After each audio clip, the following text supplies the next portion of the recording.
Late Night Grin. Also, what does that name mean?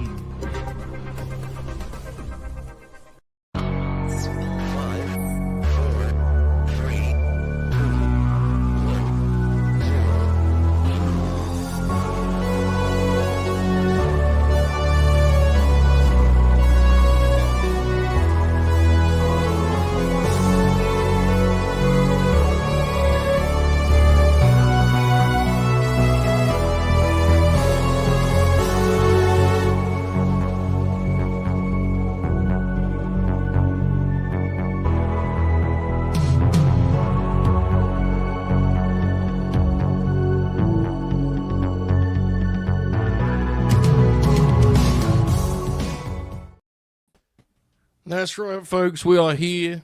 I'm sharing the screen with John Cena right now. I've also noticed I have Christmas lights, and the stars make it look like we've sort of combined them. Have you seen that, Bob? You seen that visual? The stars here on the left of the screen? Yeah, it kind of goes right into it. Look at that. It just looks terrific. It looks fabulous. We are here on a wonderful Friday night, a festive Friday night, our final Friday night flagship of the year. Can you believe that? We've got 2 episodes left. We're going Thursday, we're going Saturday. So, final one here on a Friday. Lord Oracle will be here in mere moments. And we're going to talk about some John Cena matches, specifically Late Night Grin's unofficial list of the top 15 John Cena matches. We've been collecting ballots over the last couple of weeks. And it's been a hell of a time. A hell of a time. Much to discuss. Bobby Two Shoes, how are you tonight? I'm doing well. Happy to be here. This is a big one, obviously. John Cena's been a big deal for the past 20 years, so I had to make an appearance. Thought I had a shirt somewhere. Can't find it. Was going to wear it, but... you couldn't see it. I could not see it. That's correct. So I just went with the Santa hat again. Honor the big man. Yeah, I'm always a big fan of you referencing Santa as the big man. Like he's a heavyweight wrestler. It always pops me very much. Very, very much. Adonis, fresh off your LNG Productions video, premiered last night. Everyone will check that out if they haven't already. How are you, brother? I did not realize how much wristbands hurt to wear. This is quite a debacle. But I'm here. I promised the people I'd be decked out in John Cena gear. And you can't see them, not a bit. I am wearing jorts. This is a shoot. I'm wearing jorts. They don't fit me, but God bless. Because I think it's funny. I think it's funny that the only person that knows I'm wearing jorts is me. I think it's hilarious. But we're here. It's fucking awesome. I'm excited. The production video seems to be a hit, nearing 1,000 views, which is astonishing and really overwhelming. But I'm excited. I have news for you, Adonis. I have news. Oh, God. Look at the YouTube app. All right, let's look at the YouTube app. No longer nearing. Oh, shit. 1,000 views. It's crossed 1,000 views. Let's go. My God. Crossed 1,000 views. We're at 232 hours of watch time. Wow. Yeah. Fuck. Jesus. That's a lot. For our little modest channel, we're doing okay. And speaking of that channel, LNG Productions is very close to 1,000 subs. Right there. If we could do that before the end of the year, that'd be pretty sick, to be honest. Yep. Pretty cool. Yeah. So if you haven't already, I know most of you guys have subscribed. If you haven't, please do. We don't light up your subscription feed. We upload a lot of shorts because Tope is the king of the shorts now. It's his thing. But in terms of major, proper releases, we only do 2 a month at this point. So pretty chill operation, different kind of style of videos. We're very proud of what's going on there. We were very proud last night to present that operation. That was a big deal for you, Adonis, obviously. And a few of us chipped in, right? Buster, Alex, myself, and Rice and Tope just killed it. Yes. Yeah, absolutely. They're fucking awesome. Yeah, they're the best. And if you haven't already, please do watch that. That, of course, was about world title matches, right? And this, no such limitations. We've got every John Cena match on the table. With that in mind, I wanted to quickly just kind of set the stage. Bobby's going to be an observer correspondent for this. Yes. But as we wait for Lord Oracle, we got 60 ballots. Wow. Which covered 35 matches. And I was thinking earlier, I was like, I can't tell if that's more than I expected or less. I think it was the former because I think so many top fives have overlap in terms of the top matches, right? There's a few matches, without getting into spoilers, I think it's pretty obvious, but we'll just leave it. There's a few matches that when you say favourite John Cena match, there's a couple that immediately jump off the page. So with only a 5-match ballot, you inevitably get a ton of overlap. But the thing that was interesting, Bobby, the bottom half of those ballots is where you got more variety, generally speaking. Bob, are you surprised by that number? Or does it sound about right to you? No, that seems a little bit higher than I would have thought. I thought, maybe about 40 or 50 or so. So that's a nice turnout. I'm glad there's a variety too, because you did send me the list, and not in order, but just so I could get the Observer stuff. And it's just like, it's a lot of stuff I'd expect. So I'd like to see kind of what is more of an honorable mention, and kind of some of these matches that made it that I'm a little surprised about. There are a couple. Yeah, one of the things that's kind of challenging about this, and it's part of what I thought made Adonis video interesting, is, what is there left to say about John Cena, right? He's not someone who spent much of his career in the shadows. He's been the top guy for the biggest company in wrestling. And most of his classic matches are like documented signature things. I think Adonis video highlighted there are many a hidden gem, but this is not generally where you're going to see those show up. So it will be interesting here to work through this on our final Friday flagship of the year, folks. If you haven't already and you're excited about the program, our friend Bob has some tremendous advice for you as to how you can show us your excitement. Yeah, if you're having a good time, you go ahead and smash that like button. Yes, indeed. Bobby, the way we do this, Bob and I, is I send him the list of matches out of order, and he just gets the notes. He knows the top 15, but he doesn't know which what comes where. Which, I mean, although if you want an update from this week, just real quick, there wasn't much. It's just about Cena retiring and Dave kind of getting the whole he's leading off the show thing very wrong, and then doubling down on it. Damn, he doubled down. I thought that was Bryan's thing. Why did he take? Well, because Dave had it last week, and then Bryan doubled down. Then today, Dave was like, "Oh, triple down." Yeah, Dave's like, "Oh, it's still unknown," and Cena's like, "Oh, it's not unknown." Do you think that was ever a real thing? Because I don't really get it. So he was on Jimmy Kimmel, and he's like, "I wish I could just go first and then get out of there." And I think a lot of people took that part and didn't do the rest of the research on it. But it's also weird too, because Dave had it last week, and then Bryan just brought it back up on Wednesday. Spectacular stuff. I wouldn't expect any better. All right, shout out Dave, we love you, but sometimes these things are just very funny. It is what it is. All right, let's get rolling here. I'm going to save the honourable mentions actually for the end, so that there's a bit of mystery as to see if some of these matches creep on. Because I'll be real, there are some really heavy hitters that didn't make the top 15. Really heavy hitters. Oh fuck. But before we get started, our great friend, the Oracle of Wrestling, is here. Hello, the Oracle of Wrestling. Hello, Joseph Holbert. That signature mic grab, Bobby. Did you hear that? The signature, the mic snatch, if you will. One of the main offensive weapons of Lord Oracle. Oracle, how are you tonight, mate? I'm good. I'd like to say hello to my friend Hack. How you doing, Hack? Yep. Can't wait to talk about you on Monday. Big show for us, dude. Head to head with Raw. Fuck. We'll bring our best, baby. Fellas. Oh, baby. Could be more action on our show, I think. Yeah, I think so.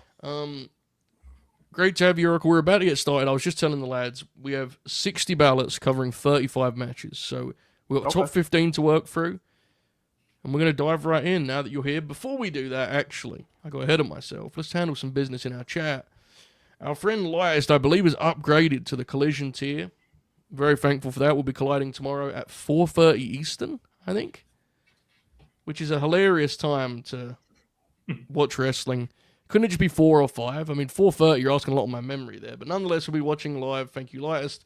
Love Dogs Avery has been a member for 5 months and says, tomorrow I might shed a tear and hope all is well. Now, Bob, how do you decide this? Tomorrow he's going to hope all is well? Or is he hoping all is well now and tomorrow he may shed a tear? I think he hopes all's well now and tomorrow he might shed a tear. Okay. All right, fair enough. Works for me. Thank you very much. Some grammar and writing lessons there. I'm locked in, bro. Fresh out of work. Josh is a new member, and he said, and I quote, where did Josh say what he said? Oh, shit. He said, been working to renew for a while now, but life was busy with a recent move. But we're back. Oh, how. Welcome back. Hope the move went smoothly. And I hope you're locked in and fired up for some John Cena talk here on a festive Friday night. Thank you very much, Josh. Oracle, one for you here. How many of the top 15 matches are available to watch on the Hulu bundle? Very few, right? It wouldn't be many. I don't know. They have no archive, do they, on the Hulu bundle? I'm just at this point because YouTube TV finally struck a deal a couple of weeks back with old ESPN, and allegedly that's going to be available eventually for YouTube TV subscribers. Interesting. But it's not yet. Would that be accurate, Bobby? That's correct. Yes, they're still working on rolling it out. How great is it that Bob's he's the expert on every topic we're not sure about.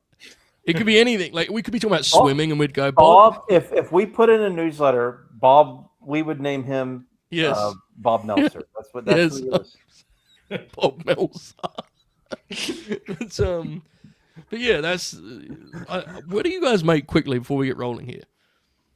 There was that report about they're going to use YouTube to preserve the library, it felt like them publicly just going, we're not going to sell this. It is what it is. We're going to make money off YouTube revenue. But the challenge with that, Bobby, obviously, is there's a lot of shows that they're just never going to post. Yeah. It's weird, right? What do you think? It is. I don't know, why you want to break up the library to such a degree, because that was another thing Dave had today where he's like, oh, SmackDown might stay on Peacock for now, and Raw will eventually get to Netflix, but they haven't really done a good job with that so far. And yeah, he's like, the territory stuff will go to YouTube, and it's just like, it doesn't really all add up, though. It's so bizarre, dude. Yeah. And to address one of the elephants in the room, the smart play is basically what they've done. Because I noticed they put up Luger and the Giant from Starrcade 96 the other day. If you're concerned about Benoit, just select the matches from the show that aren't, and you know what I mean? Because that of course that would obviously if you're not gonna roll out full shows, that's gonna take longer when you're just selecting single matches. But I'd rather they just if they're worried about it, which I understand, I think you just got to cut them out of those shows and post the rest of the show. Yeah, I think. Of course. Because now they post. Yep. As far as I know, they post just 1 or 2 matches from the show. Right. And people will get in the wrong end of the stick with this. Mm-hmm. When folks complain, it isn't because they want to watch Benoit from it's because he's on lots of wrestling shows. Correct. I mean, there's there's a lot of good stuff from, let's say, 95 to 99 WW. Yep. When their biggest boom start, and there's a lot of great stuff from WWF from the Radicals debut until June 2007. So it's a lot of time, dude. Yeah. He's a featured guy, so he's on a lot of the shows. So and it's for something like that stuff's always going to be out there, and you can find it, but not a lot of people are going to want to go that extra step of finding it. And, just having it all in one place was so. And even the way Peacock did it for a while was convenient until the Netflix stuff. But it sucks. Yeah. Yeah, it's interesting. I think clearly the market has changed for the library. I also think these streamers have kind of concluded that there's not actually really. I mean, as much as we love it, we're the exception, right? I mean, it's just. I don't think there really is an audience to watch these things that pay for them. They'll watch them on YouTube. I don't know if they're going to pay just for the library. Physical media is always the best. I actually think they will get a lot of stuff out on YouTube, and it will probably be there for years. Yep. Which is a positive. But I mean, my ideal scenario is to just,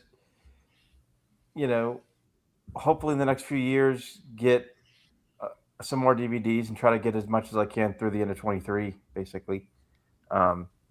Which is when they stopped doing the locked in, brother. Team physical media here. That's right, brother. Speaking of physical media, Adonis recently clipped that hilarious Cena scene where he's going for all of his tapes and such. Some of those had Cornette all over him, bro. You could feel it. You could just feel it. I think he says it in the video. He's like, "Yeah, bro. If you have Danny Davis and Jim Cornette, of course you're gonna just ask for tapes." I'm like, okay, well, there's nothing more Jim Cornette than tapes that just say Japan Volume 4. Yeah, man. Nonetheless, let's get rolling here. Thank you again to our chat. We hope everyone's having a great night. Let's get started. Number 15 on our list. We are headed back, 16 years. Bragging Rights 2009, John Cena, Randy Orton, the Iron Man match. A big reaction from Adonis. Higher or lower than you expected, Adonis? I know this was one you got to talk about. Way higher. Dude, interesting. So I know people like this match, and I think it's an achievement, to be honest, that a 2009 WWE match that goes an hour is actually good. But dude, nobody likes this feel. I didn't think that I didn't expect a Cena Orton match to make the top 15, to be honest with you. So that's shocking. Well, I will say to that point, this is the only one. So it snuck in. Oracle, memories of this specific match? Yeah. So this is clearly the best match of that feud for me. I actually like it better than the I Quit match, which I like a lot, but I actually like this better than the I Quit match. Those are the only two good matches of the feud. The SummerSlam match is really bad. And the Hell in a Cell match is solid, but not like. And yes, I'm going to go through this stuff because this is how I operate. Oh, you good. And of course, this is a little bit closer to my memory. So actually, back in 2016, I watched every Cena pay-per-view match up through the AJ Styles Money in the Bank one, because it was shortly before SummerSlam 16 when I watched all that stuff. And then, of course, in 2020, I infamously watched every 2009 pay-per-view from World Wrestling Federation and TNA, in chronological order. Yeah.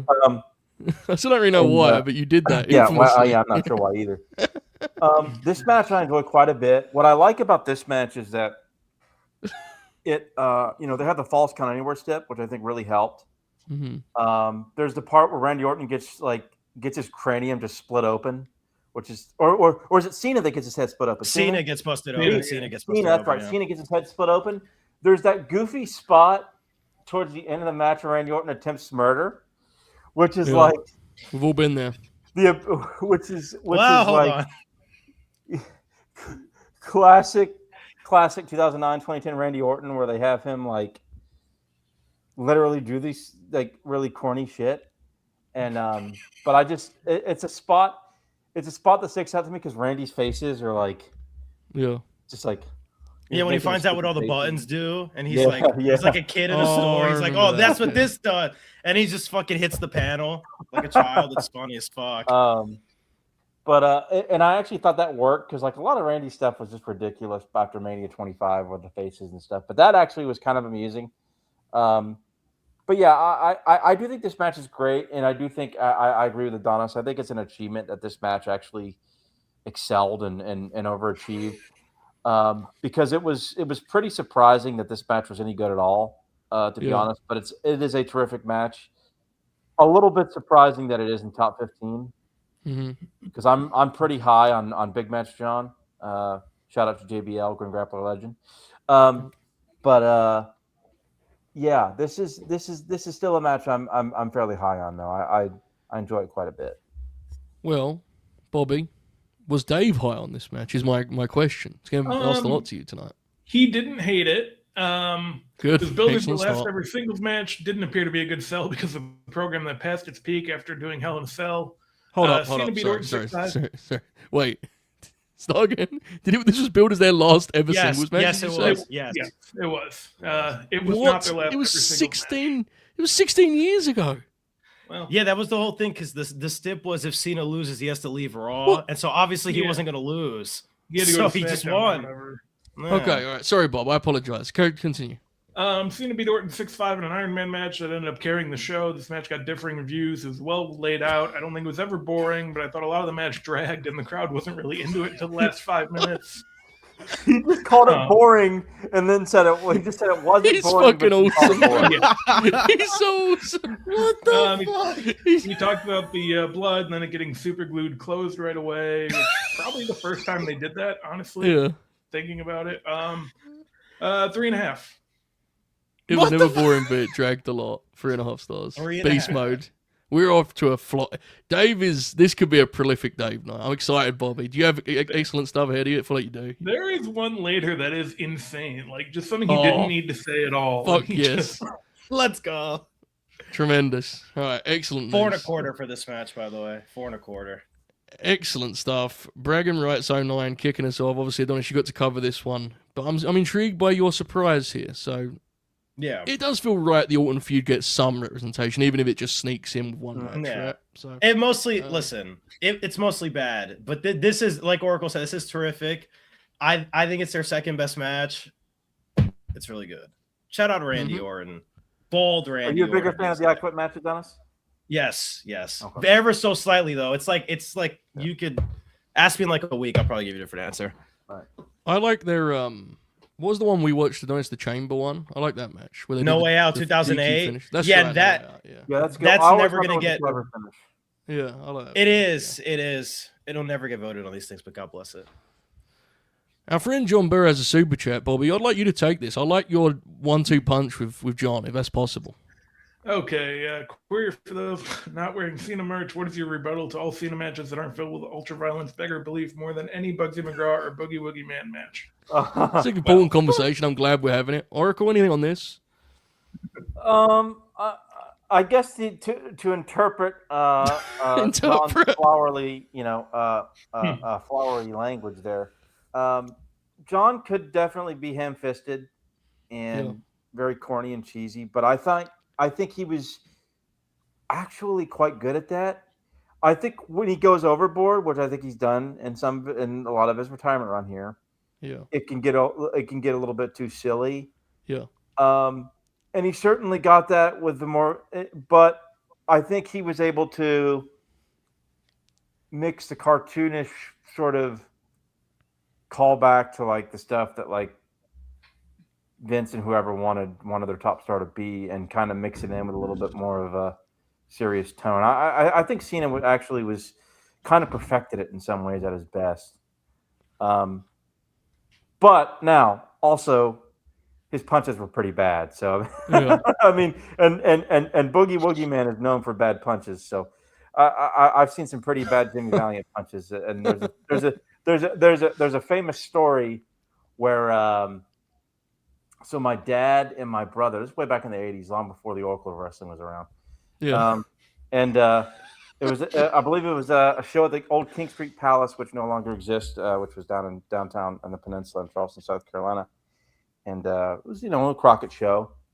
And Jimmy Valiant was on the card, of course, probably during the Paul Jones Army program. And they could see from where they were in their seats. And I'm sure they were probably, the King Street Palace was no Ford Field in Detroit, but they could see that his like punches weren't even like getting close at all. And so that's like a family myth, is like how bad Jimmy Valiant's punches were at that show. So, dude, you setting that up as that's a famous story. It was fucking awesome, by the way.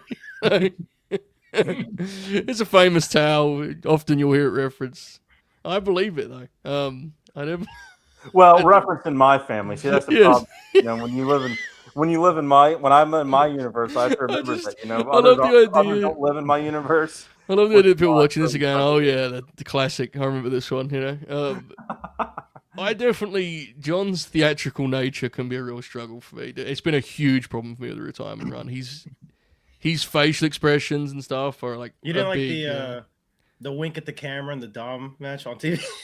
I hate it, and I'm very concerned he's gonna get chopped by Gunther and like look at the camera and go, "Man, that hurt, huh?" And Corey Graves will laugh. John Burr also said, "Was that a roundabout way of me saying he belonged on the B show leap with Paul Jones?" Yes. Thank you, John. Awesome. We're having a great night. Mid Takes is a new member. Welcome aboard. That picture is frightening. That picture is frightening. Bradley, there he is. Kids are watching, for God's sake. Thank you, Mid Takes. Appreciate you. Thank you, John, Mid Takes. Everyone else is hanging out tonight. Got 70 grinners in the building. Bob, I should smash the like button. You better listen to him. He's a dangerous man. A minute ago, he grabbed his phone. I thought he had a gun. I'm not joking. I was very concerned for a moment. You went down and got something, and your phone was like, on camera, it was like here. But you couldn't see. It was right in front of you. And I was like, has someone got a pistol? Anyway. I was plugging in the charger. Yeah, much better. All right, in at 14. We are headed to WrestleMania, the grandest stage of all, a show that, frankly, wasn't always kind to John Cena. For a wrestler of his caliber, for a star of his stature, we're going back, of course, to 2007, WrestleMania 23, to be exact. Shawn Michaels, a match that was, a pivot right after the Triple H injury, and one that I've always heard differing opinions on. The last time I watched it, I really liked it. I didn't necessarily expect it to be a top 15 match, to be completely honest. Oracle, did this catch you off guard here? What do you reckon? So, I've always liked this match and thought it was great. Yeah. I laughed because I remember recently in the last few months, maybe over the summer, we were discussing it or DMing it, and Contrarian Alex was like, "Oh, I fucking hate that match." Yeah. And Sounds like him. And it stunned me because I don't see what the issue is with this match, to be honest. It's Katria and Alex, bro. But I have always thought the Raw match was better, and I've always thought the Raw match in London was better. But I do like this match quite a bit. It's another match where Cena, I believe this time blades his at the top of his head after the pile driver onto the stairs. I remember Jim Ross having a really solid call, even though he had lost his voice. He put us all into this. Catch as catch can. You've probably seen it more recently than me, Joe. I don't know how JR. I just remember him like he's great having on fun this and saying that too. And I don't know, but like I just remember him like he's really kind of putting it, putting the effort in here. Yeah, he tells the whole story about like Cena having to wrestle with Shawn and yeah, it's good stuff. Yeah, this is a great match for me. Honestly, the thing that stands out the most is Cena's entrance and then the basically the pile driver spot where he blades. But because I haven't seen this match in years and years, but I do remember liking it a good bit and thinking it's not as good as the Raw match in London. I don't think I'd have this in my top 15 though. I actually could see the Iron Man. That match actually slightly makes more sense than this one, even though in some ways this is a more traditional wrestling match. It's actually, if not to say that it isn't, I think it's like Cena was a good opponent for Shawn because they did the WWE Epic stuff, but it wasn't like when Shawn and Kurt went at it, like it was like, yeah. Or Shawn and Taker. Cena had a different, because of how Cena is as a wrestler, Shawn almost had to. There's a contrast, especially during this period. I think if Shawn stayed later and longer, they would have done some, whatever. But there was more grounded. This reminded me more of a mid-90s peak Shawn in some ways as a top guy than it did as the typical post-comeback Shawn. That's just another tidbit I wanted to add. But yeah, no, I dig it. Adonis, I'm intrigued. I want to use this kind of a chance to talk about WrestleMania in general. Yeah. Because it is kind of an interesting piece of the puzzle for John Cena, the guy who was on top for all those years. But WrestleMania wasn't really home to many quintessential signature Cena matches. What do you think that was just pure coincidence? It has to be, right? I think it's pure coincidence because like I remember there were a lot of every Mania that I could like consciously remember watching. I always was like, oh, John's gonna make the card, but it never really felt like, because there's a lot of, especially nowadays, like you're always like, oh, what's Cody gonna do, or Punk or Roman or Io or Rhea, right? And that's like a big top. It never felt like that with John, where it was always just like, yeah, he'll make Mania, he'll probably be in the middle of the card, he'll wrestle like Rusev or something, and he'll be fine. But like it never felt like the pomp and circumstance of the top guy at the biggest show, which kind of makes this match. I didn't have him in my personal top 15. I agree with Oracle. The London match is better. Before I get into my review, I have to read this review that my friend sends me every time it pops shit on me. It's one sentence or two. This person wrote, "This is really the match that ends all arguments about John Cena. Shawn Michaels is the most loathsome thing in wrestling. I have such a visceral hatred of him, and the fact I enjoyed this match as much as I did was pretty much a miracle, and it's all thanks to John Cena. Shawn Michaels sucks." That's a review. Is that Alex's burner? I have no idea. My friend sends me that review all the time. It pops the shit out of me. Takes a lot for me to even want to defend Shawn Michaels, but I'm going to do it on this beautiful night. We'll just proceed.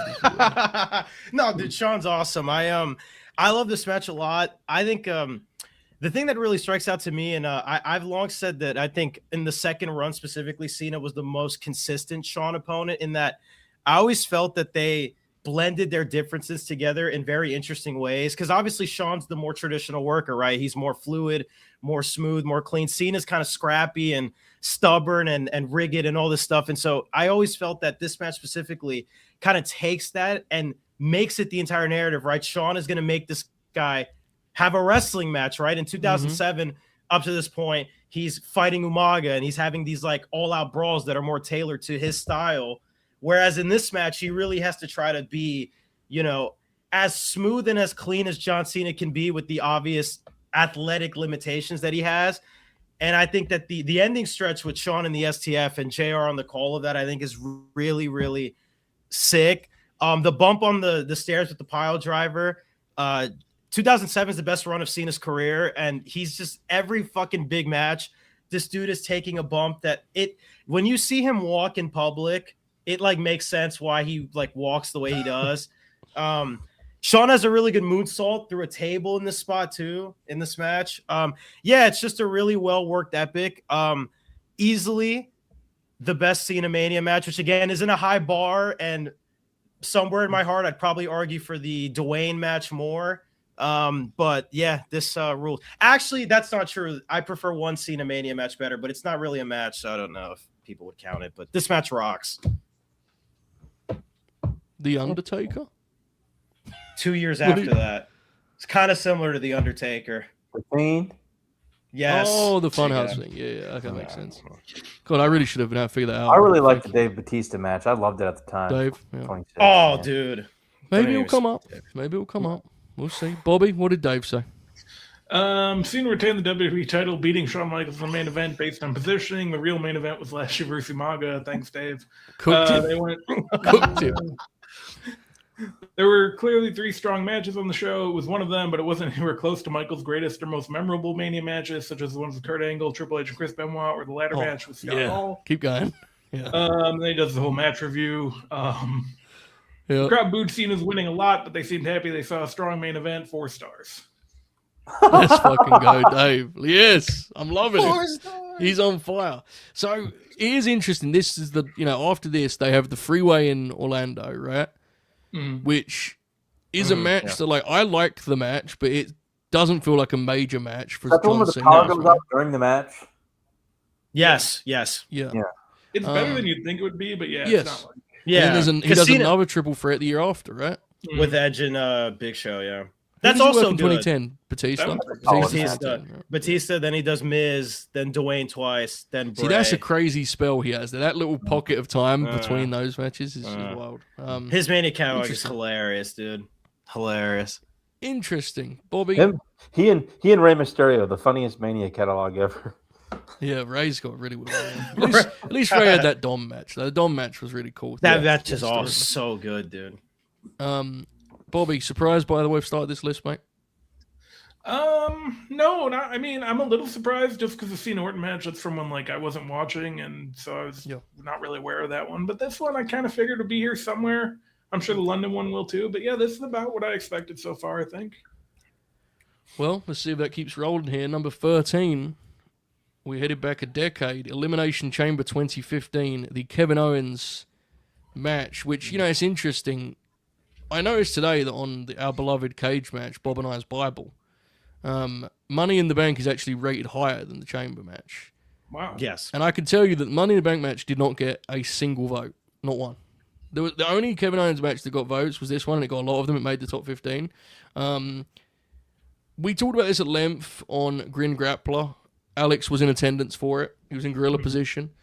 I remember this match being really good, but I remember this match more for the moment of him beating Cena. That's the thing I remember. That doesn't mean the match wasn't good, but that's kind of what comes to mind for me, Adonis.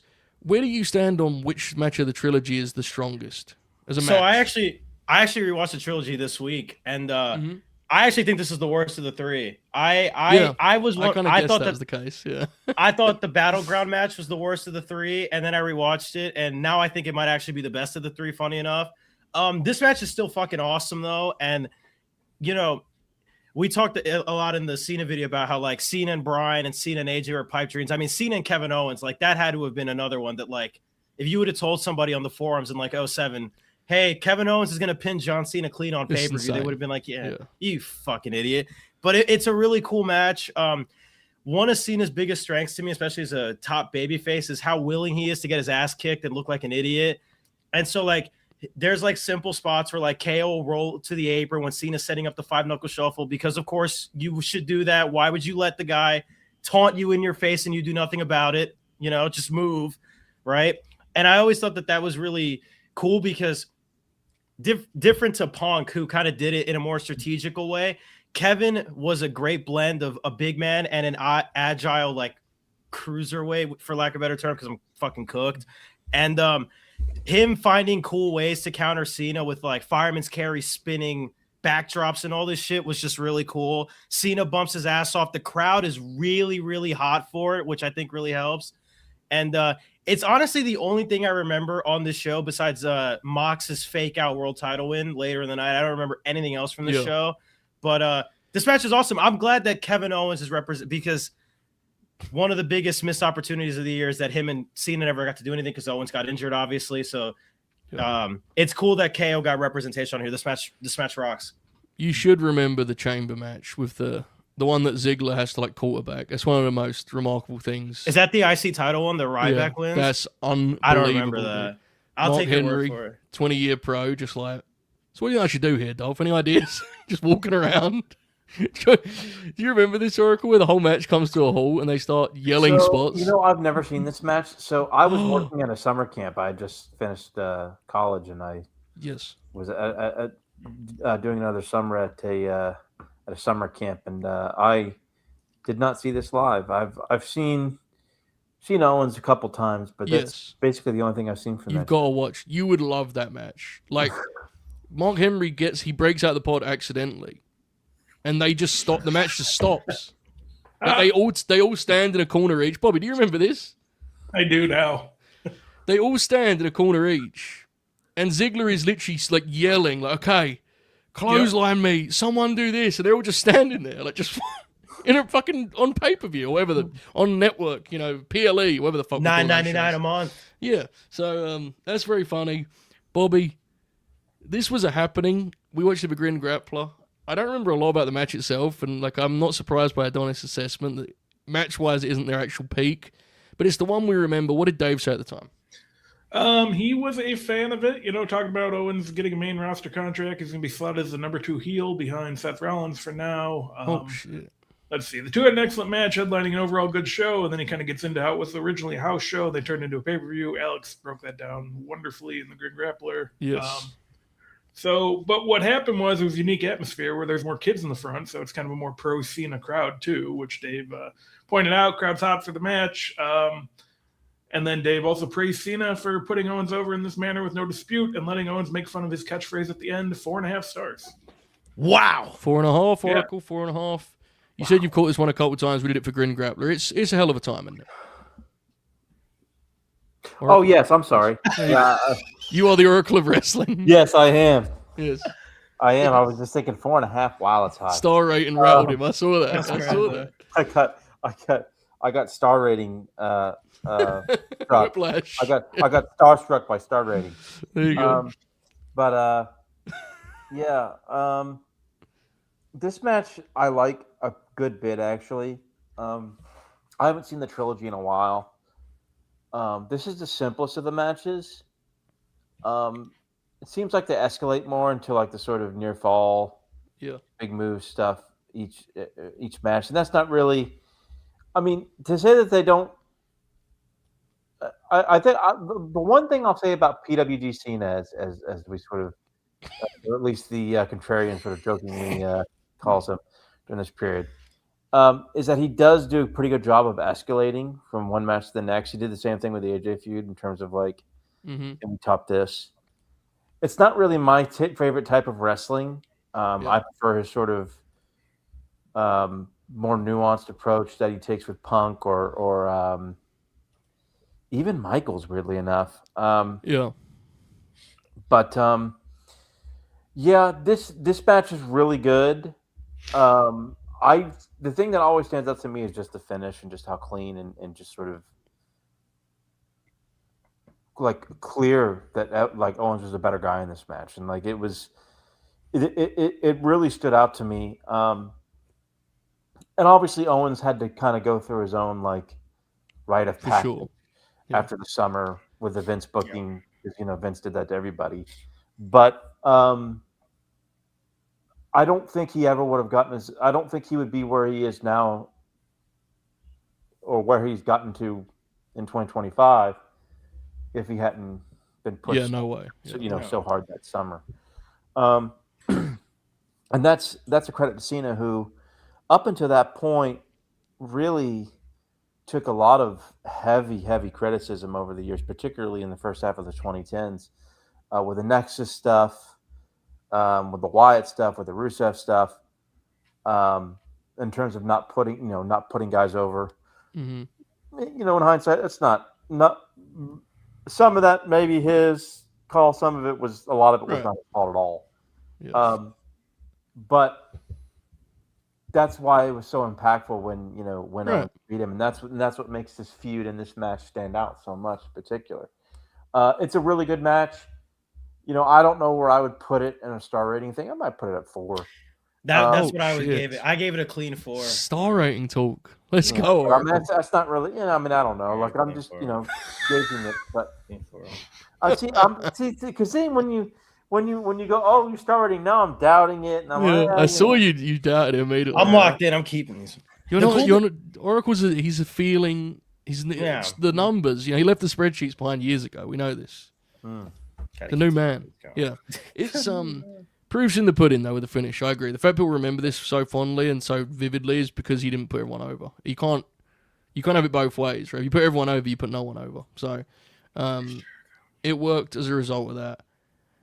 I think it says a lot that it's the one KO match people voted for because they remember the finish. And the match is awesome, but they remember the finish. So, all right.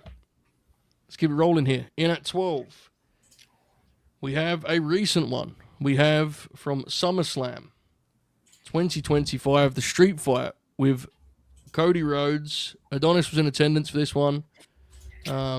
This made your top 10 somewhat controversially. Adonis on yesterday's list is in here at 12. I'm not surprised it made it. It got some 1 seeds too. Some people were very bullish on this one.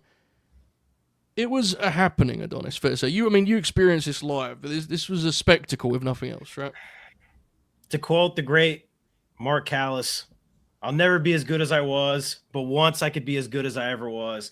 John Cena on this night wrestled like he was going to die on that Monday. He went out there, MetLife Stadium, like he knew that bad things were going to happen when that bell rang. And unfortunately it did, but this match was a moment in time, right? The whole year has been riddled with bizarreness. That's what I like. It's been a bizarre year for John Cena. Bizarre. And for 37 loud, dumb, absurd minutes, it felt like John Cena went out there with the intention of, if this is the best performance I could give for the rest of my career, I'm going to leave it all in this ring and nothing on the table. Everything. This dude took a pile driver. He did a code red on the floor. He took a suplex through a guardrail. This guy did the Cody Vader spot, which is hilarious with his fucking stupid facial expression. It was legitimately one of the sickest things I've ever seen. It was a guy who knew that he doesn't have much time left, and obviously tomorrow is going to be a different story. I don't necessarily know if that was the true last classic performance of his career. I think he may have one more in tomorrow, but it is symbolic that this is the last world title match of his career. It's wrestled like a WWF world title match, in that this type of stupid, explosive match is they can only pull this off. For whatever they get wrong, this type of match is what this company specializes in. It's what they're really good at when they decide to put all their ducks in a row and just produce the stupidest shit imaginable. It's really good. It's really fun. It redeems Fiendgate, who I'm also notoriously higher on. This is the first match so far that is in my own top 15 so far. There you go. It's a very, very nice match. It's just lovely. It's just very lovely. I'm very happy this happened. Oh yeah, Fiendgate. Yeah.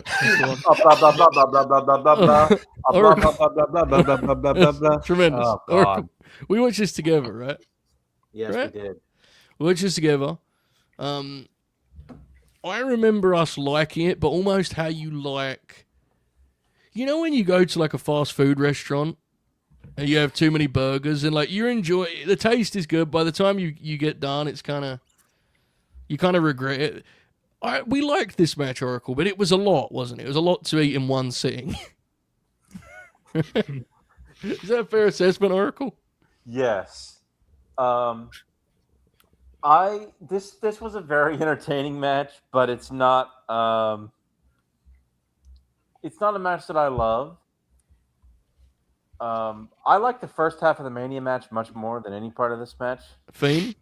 Yeah, the second half of the Mania match is just diabolical. It is. Fiend. Torturous.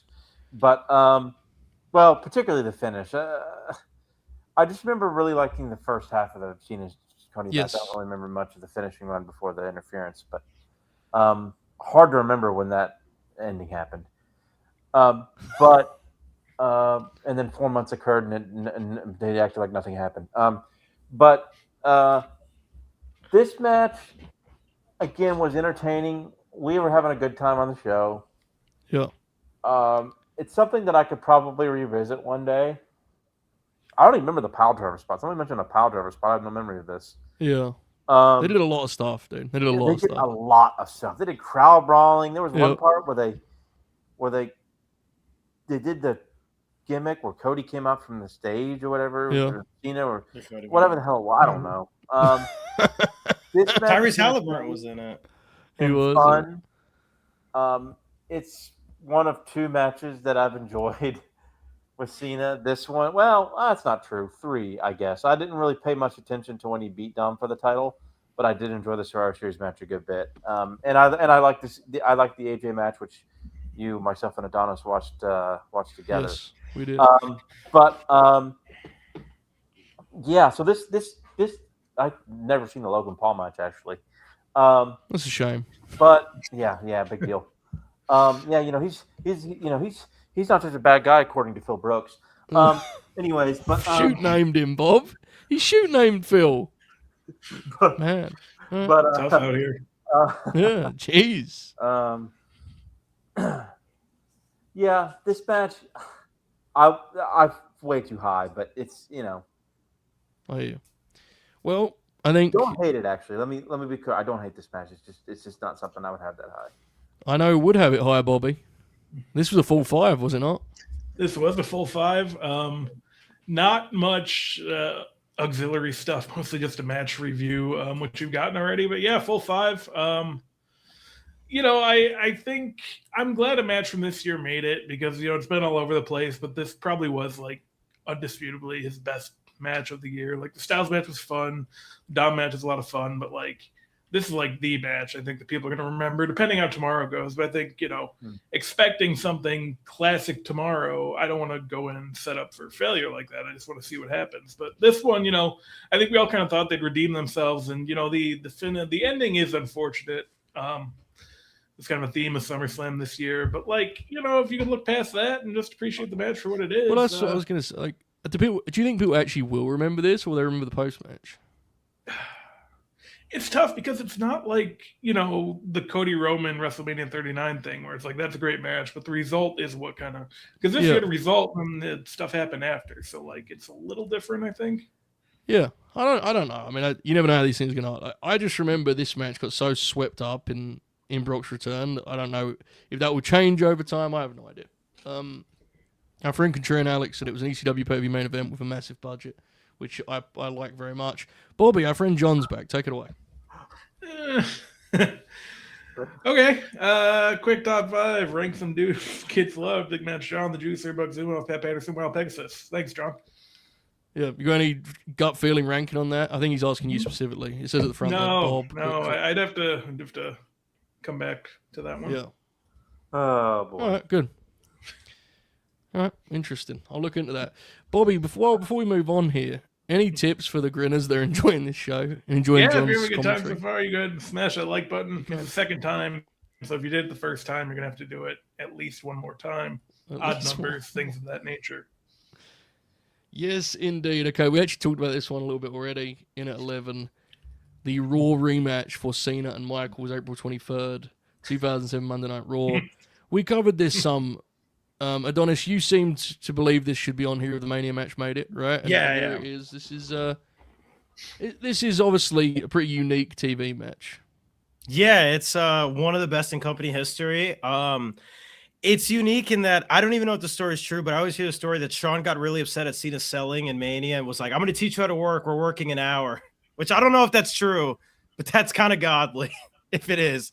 But the one thing with this match, and Oracle kind of touched on it with PWG John, which is kind of funny. Cena's really good at matches escalating.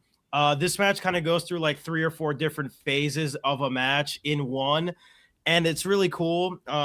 Cena in the early stages kind of gets the advantage over Shawn, which I think is a really nice touch of detail from the Mania match where he's completely outgunned, but he learned and he can wrestle with Shawn and use like deep arm drags, which pops me huge.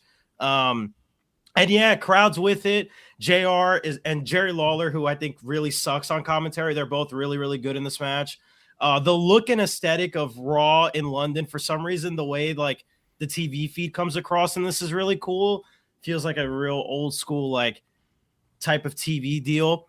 And yeah, I don't know, Matt Cena, for a guy who I think if you poll most people probably wouldn't expect to be really good at having long matches, he always kind of had a knack for him in the very few times he got to have like quote unquote really, really long matches.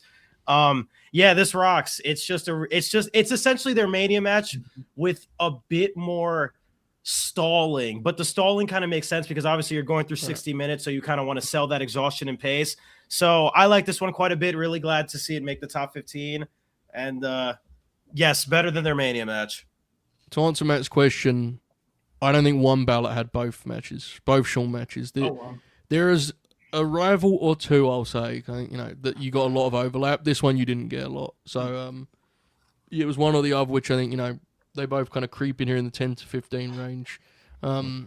Oracle, this is a pretty unique Raw classic, right? It's one of those matches that is like, Raw's been on the air now for over 30 years. This is like a kind of separate piece of business here. They put in a lot of time. Yeah.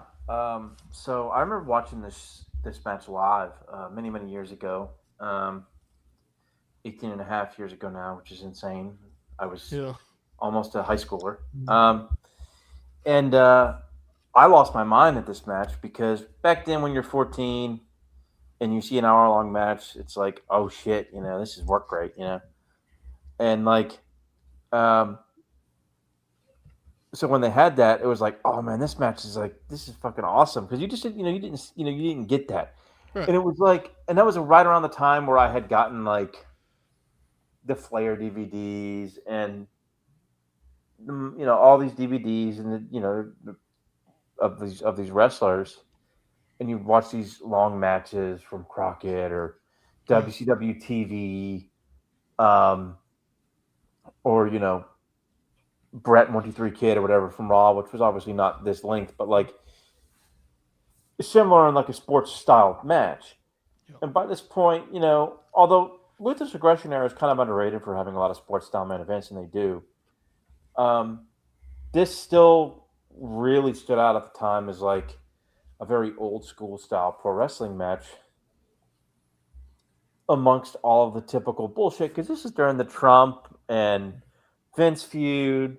Of course. And, Santino Marella debuting and beating Umaga for the IC title and like Jesus Christ. Divas Division era. Shit like that. Just silly booking, like bad booking, shit like that. So it really stood out as a very serious sort of. That's kind of the strength of this title reign. It's his best title reign by far. Not even close. Yeah. It felt so old school. The approach to it was so old school. So natural. And I think this is the reign that made his career and kind of made his legacy in a lot of ways. Yeah. Even though the sort of Cena that we all know doesn't really become the Cena we know until he comes back at Survivor Series 08 and beats Jericho. This is the period where he's cemented as a legendary sort of world champion star. But yeah, just an amazing match. I might even have this in my top 5 of his matches. Yeah. I think it's like way up there for him. Just an amazing match. One of my favorite matches from watching Raw growing up. Just like Adonis said, JR and King are awesome on commentary, and I don't know. And I don't know. I keep bringing it up. Maybe it's because someone asked him JR recently in an interview, would you come back for Cena? And he was being typical JR. But Yeah. It's so cool that JR got to call. He was a big John Cena guy. He got to call he got to call 06, 07 Cena, who was like the best run of his life. Yeah. Amazing. So it's just cool that JR got to call those matches. But yeah, I mean, awesome match. One of my all-time favorite Cena matches for sure. I have to just say really quick because I don't think it'll get brought up, but Oracle mentioned sports style matches. I have to bring up the Bobby Lashley Great American Bash match. I cannot recommend that enough if anybody in here has never seen it. John Cena's performance in that match is fucking unbelievable. That's very sports style. They even do the video preview where everyone gives their picks, which I always like. Yeah. Yeah, I'm always a fan of, the top guys putting time in. I know people get really frustrated with longer matches and the filler. Mm-hmm. I will always be a mark for that blueprint. There's a very different thing to doing. There's a very different thing to doing an epic where your intention is to pack in false finishes and a match where you're putting time in. I think putting time in can add so much color to what you're trying to present wrestling as, People have to remember that during this period of the Fed, now in the last year, especially since Triple H has taken over, PLE main events will get, sometimes, some of them will get 30 and 40 minutes. I mean, Cena and Cody won 37, Yeah, it's more the cadence of a match, This is, this match stood out for that, and it was also just not just because of that, but because of how it was worked, like something you would see from it's the pace and cadence and the approach, dude. There are matches this year that we just talked about the Cody match. That's over 30, but that match is like a blockbuster, isn't it? It's like they're constantly throwing shit your way. Mm-hmm. Matches like this, the reason they're so striking as TV, classics, quote unquote, is they have time to just breathe and be wrestling matches, which is rare on TV often. Yeah. Because they do a lot of stalling, like I brought up too. So you get to really sit with the length actually feels like it's affecting their work, as opposed to they're just packing the runtime because they're on the sheet. It says 57 minutes or whatever. Absolutely. Bobby, did this get a lot of coverage in the Observer? It did.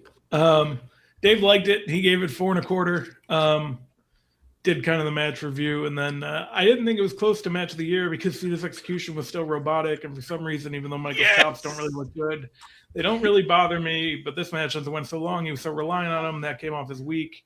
The key thing is the crowd was with it the entire way, but they were never super hot, even at the end. So I don't see it as one of the greatest matches in Raw history, which because of its length, it'll probably get tabbed as.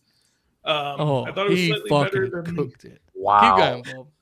I thought it was slightly better than the Triple H, Benoit, or Angle and Lesnar Iron Man matches that have been on TV in recent years, and better than the Mania main event, even though the crowd was hotter than the Mania main event.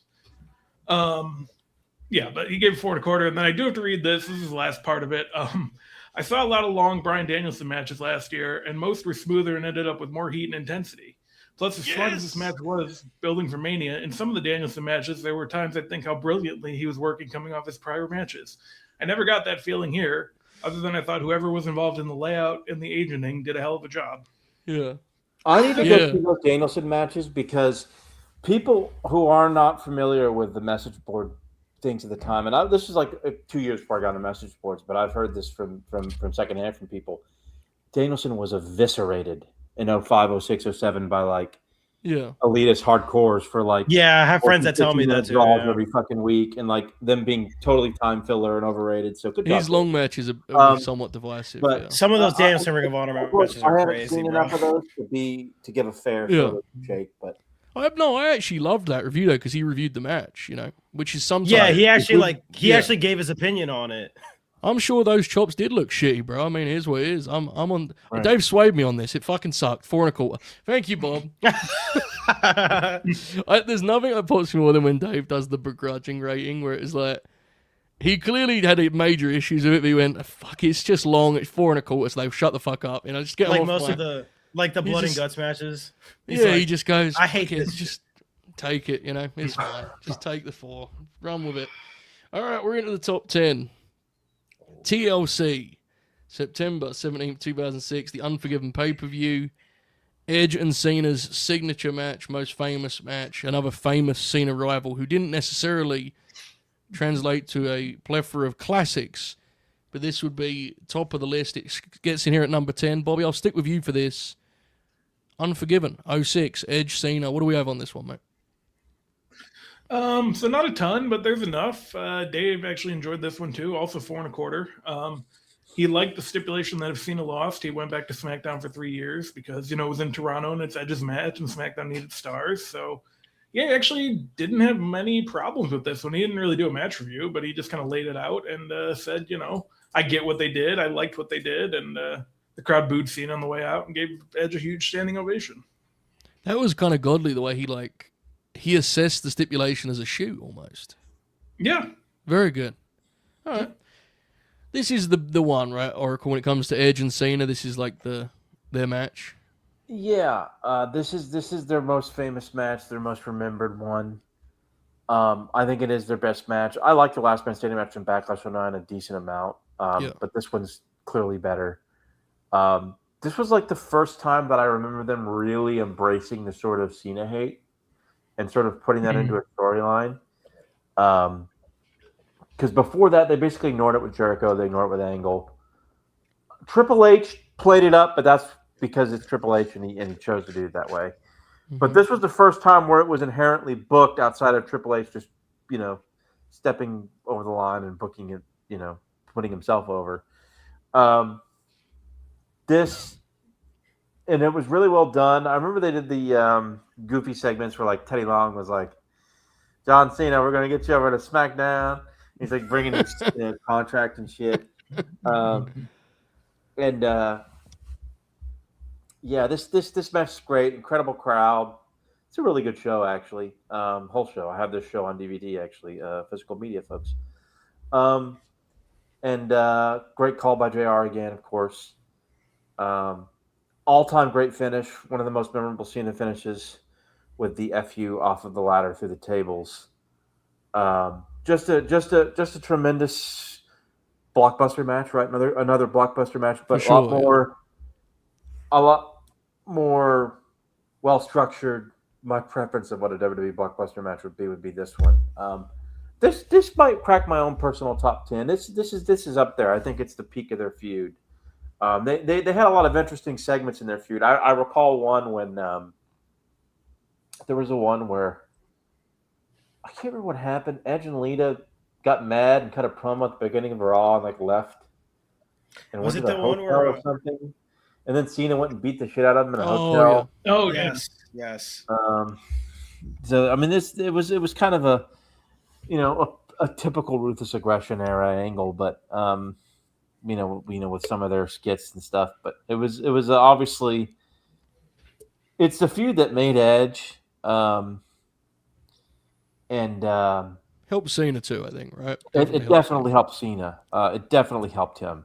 Yep. Helped him tremendously. And really got and this is the match that begins the great title reign that we just discussed. So yes, 300. Days. Definitely classic. I definitely am a big fan of this match. Adonis, another one you covered here. What do you think? High or low? What do you reckon? No, about where I would have expected. This is I remember very fondly and rightfully so. This is, like everyone has said, easily their best match. I remember this feud is very funny to me because I remember the segment where Edge slaps Cena's dad and it's really bad. Or when Cena threw him into Long Island Sound, which is also really bad. Yes. God, they had a lot of really bad segments. But this match rules, so that's nice.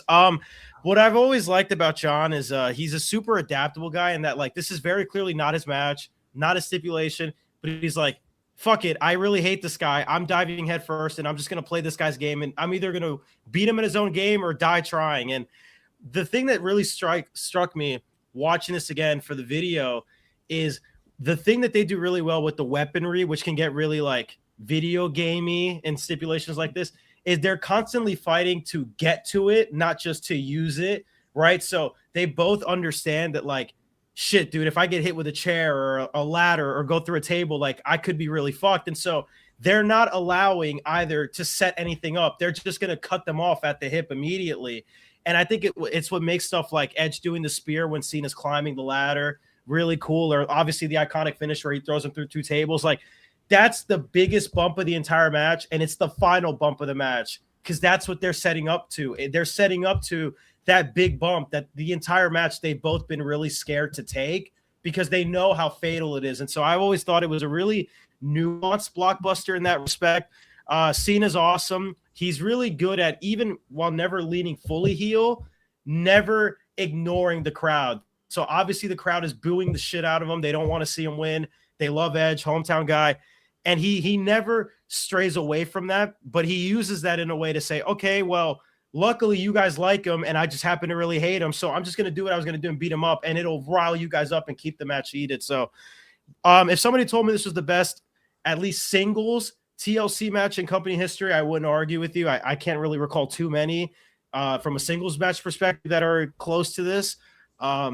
Peak of their feud, again, like Oracle said, the start of Cena's 380-day title reign. That's the best of his career. This match rules. Really good. Tremendous. Oracle, have you noticed there's a new sound effect that's emerged on this show to accompany your mic clutch thing that you do? Have you noticed this? Young Adonis has brought to the table. Just slamming his fist in the desk as he makes his points. I mean, slamming his fist. Violent slamming of the desk to put over. Just, if you didn't believe him, he just starts just beating the fuck out of his desk, bro. You know, it's just... Beat the fuck out of my hand, too. Yeah, I was going to say, you calm down, man. You calm down. It's still... Now there's slurping going on, Bobby. You hearing this? Like a soundboard over there. Oh, shit. Crazy. It's just... God bless. When we used to train the guys the right way, you know, collar and elbow, now they just fucking beat up their desk, Bobby, you know? Well, you know. Wouldn't have had it on Fightful, Bob, would they? I'm not the best trainer. I'm like a Matt Bloom, you know? I'm not the best. Hey, come on. Not too much on Big Matt. You're not wrong, though. Anyway. Bobby, you said there wasn't much on this, right? I did go to you on this. Yeah, right? no, there's not a ton. All right, cool. At number 9, we head to the 2015 Royal Rumble for the triple threat match, Brock Lesnar, Seth Rollins, John Cena. One of the more beloved triple threat matches in the history of the company, right? I mean, people, as we said this on we did the top 10, this got like genuine match of the year claim. I never got fully got this to the degree other people seem to. I like this match. I think it's very good. I've never got this is one of the best matches of the decade kind of thing from this. I've never really understood that. People love it, so I'm not surprised it's here. It would have been lower for me personally. But I do like the way they use Brock in this as this kind of looming threat. And Seth is, this is Seth, he's sharpest as a worker. So there's a lot to like about it. But it's a little higher for me, Oracle. Do you agree or disagree? I think it is a little bit high because I don't think it's a good characterization of what John is. I do think it's a great match. I remember really loving it at the time because it was the first time they ever did the take out Brock and him just come back as Frankenstein thing, which was awesome. Then they did it, 1,700 more times after that in multi-man matches, and it got old. So, and it also has the deal where Cena and Seth had an interesting chemistry where for what it's worth, I think their best match is the one that the YouTube or the X feed was posting a lot, which was the one where Cena's nose gets shattered. Yeah. Mm-hmm. But because it was such an holy shit moment, and it sort of makes the match much more interesting from there. But I mean, obviously, I'm not a Rollins fan. I think he sucks, and there was a lot of Seth in this, and I always thought the highlight of the match was just the booking and the Brock story. It's a great match with a great atmosphere, but it's not really a match that I absolutely loved it at the time. But as time has gone by, it's not really a match that sticks with me, and I don't think it's a match that. And I understand it because, if you're gonna rate it and you really like the match, I mean, this match love the match. do well, right? Mm-hmm. In the top 15 for Cena, but I don't think it's a good match. It doesn't really. It's not a match that defines Cena. It's not a match. It's a match that defines Brock, not Cena. Yeah, I like that point. Whereas the 2012 and 2014 matches, I think Cena has a huge. They define him very, obviously because they're singles matches, but more than that. Whereas triple threat is just Cena's just. He's really the third wheel in this match. Yeah, he's really... he just kind of glues it together, doesn't he? Yeah, it's just a good point. I like that a lot. I do wonder how much this is a factor, Bobby. the infamous Raw Snowstorm where they replayed this match, right? And there wasn't much else to play from the Rumble 2015. I mean, the rest of that show was not quite. Yeah, Dwayne's face at the end of the Rumble. Yeah, an interesting element. Bobby, I'm going to presume the Observer coverage was mostly about the Rumble match, but did we get anything on this? Yeah, there's a little bit on this. It's kind of like you guys are getting into where what was notable is that Cena was in the match, did his part in the match, but he was the third wheel. Rollins was a star worker. Lesnar was a star. Dave does some Brock praise, calls him the modern Dick the Bruiser.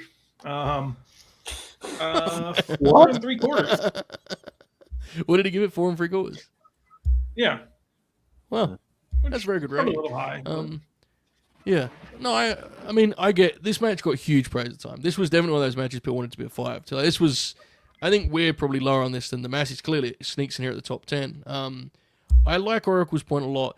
Adonis, this is kind of until this year, the end of Cena is like, I guess this is the end of, to me, an era for Cena because this is when he's about to go into the US Open Challenge thing. Obviously, he does the AJ title reign, and he had the reign this year, but you know what I'm saying? This does feel a little bit like the end of a chapter for Cena. It's an end. Yes.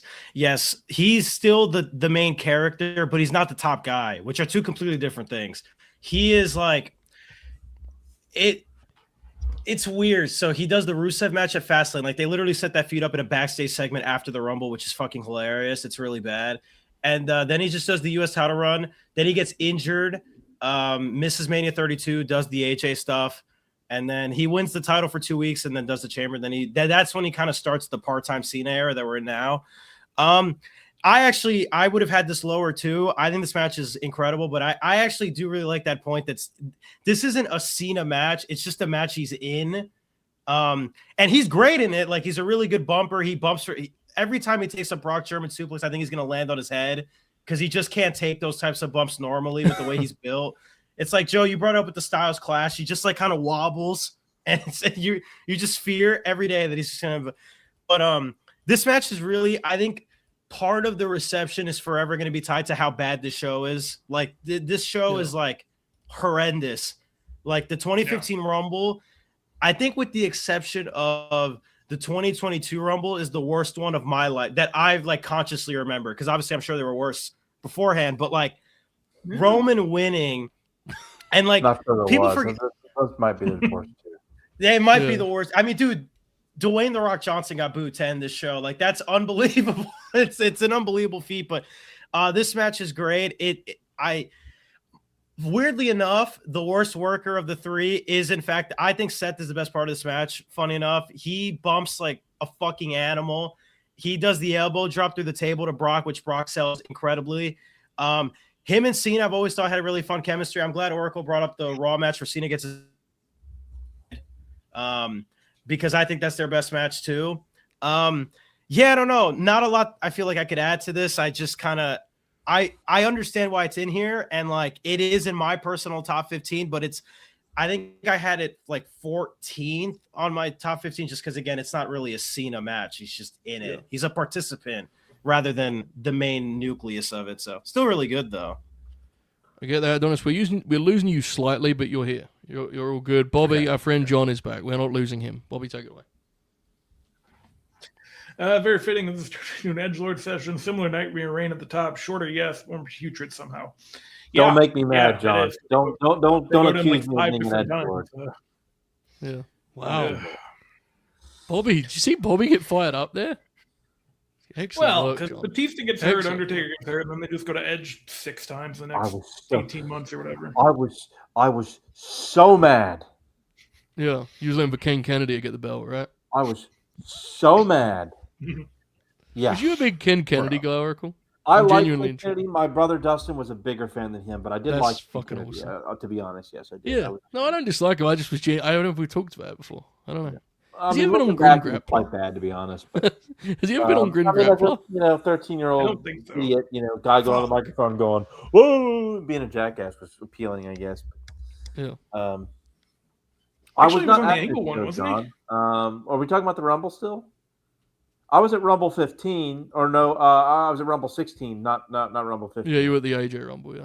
Yep. Did we do a Grin Grappler Kurt Angle, Bob? We haven't, have we? I don't think we have. I don't think so. Hold on. No, we didn't do that. We didn't do that, dude. You just I made don't that remember. up. No, we didn't. Yeah, Bob's making stuff up. All right. Excellent I gotta work. check the All right. spreadsheet. Yep, tremendous stuff.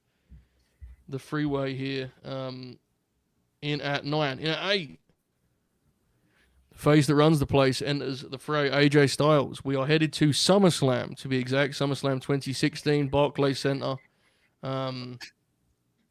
So this was a huge deal for AJ Styles in a similar vein to what we discussed with Kevin Owens, right? Even if it didn't mean as much to beat Cena as it did a year prior or 2 years prior, you know, when Bryan beat him is one that I really stand out. It still meant a lot. And AJ had a somewhat shaky would be unfair. He started shaky and then he got the Roman feud. So by this point, he's kind of steadied the ship, right? But the first few, the Jericho stuff was like, I don't know about this. And he lost to Jericho at Mania. He comes out, he works with Roman. And then he has the Cena feud. And famously, you know, he gets the big win here. And JBL has that call, right? AJ Styles has beat John Cena at SummerSlam, which is a very literal call, but you remember it because of the way he delivered it and the sort of how emphatic it was. So I remember this being my... It's weird. At the time, I remember this being my favorite of their 3 matches. When I went back the last time I did, which was many, many years ago, I actually liked the Money in the Bank match a lot, which I can confirm is not here. It was at 18. It was not at 15. I think it was their most interesting match. I like the AJ matches. I need to rewatch them because I feel like they resonated to a level that I did not at the time fully register. Oracle, where do you remember being at? Well, there's another one to come, spoiler alert. But for the SummerSlam match specifically, what do you remember of this? Yeah, so my dad and my brother Dylan were at the show. I was not. I couldn't make it to New York for that one. And I remember watching this on TV with my brother Dustin, and he and I were just losing our minds that, like, it was a typical, like, PWG Cena style match. It was fun, but, like, not my favorite thing in the world. But when AJ kicked out of the Super Cena Bomb, or the Super AA. The Super Cena Bomb. Yeah, the Super Let's Cena go. Bomb. That's a better name for it anyways. Let's go. Let's do it. You know, when he kicked out of the Super AA, that was like, oh, shit, right? Because then the crowd went nuts, whatever. And, of course, AJ gets the win. It was like, oh, yeah, like, this is great. I tend to like the Rumble match better than this one, I think, even though that one's even more excessive in terms of, like, escalation and big moves. But I was more, like, I don't know, mentally prepared for that.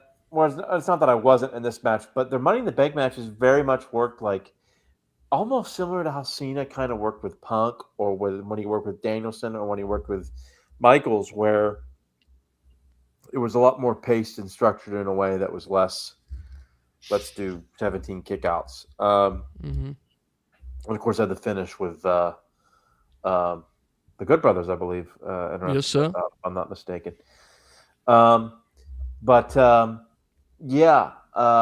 Great feud. I think it's his last classic feud. And, you know, it's a feud that I think I will always remember fondly because it's his last classic feud, even if I don't love everything about it. Right. And it meant a lot for AJ. To me, this one was the last time where it felt like John Cena was like actually John Cena. Yeah. No, I definitely get that. I agree with that you know a what I mean? lot. Yeah. I definitely agree with that. It meant a lot for AJ, these matches. And I think these matches were great, to be clear. I've been surprised in reading, you know, people's takes on Cena and doing this. I am surprised at how high the two expansive matches are on the, because they wouldn't be that high for me for Cena personally, but I think they clearly resonated and they were big, booming, you know, stadium matches. So I get it.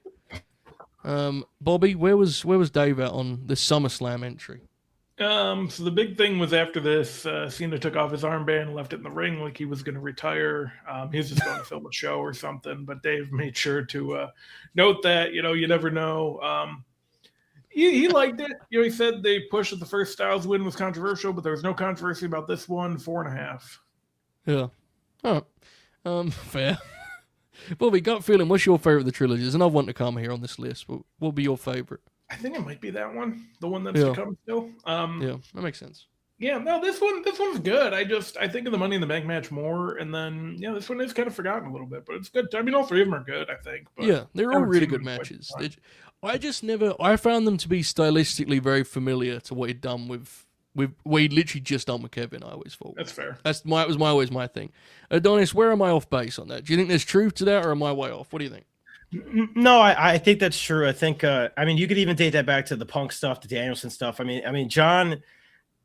I always talk about Dwayne as probably the most giving top guy in the WWF's history in terms of what he would give to guys, which is kind of funny now when you think about how people see him as the final boss.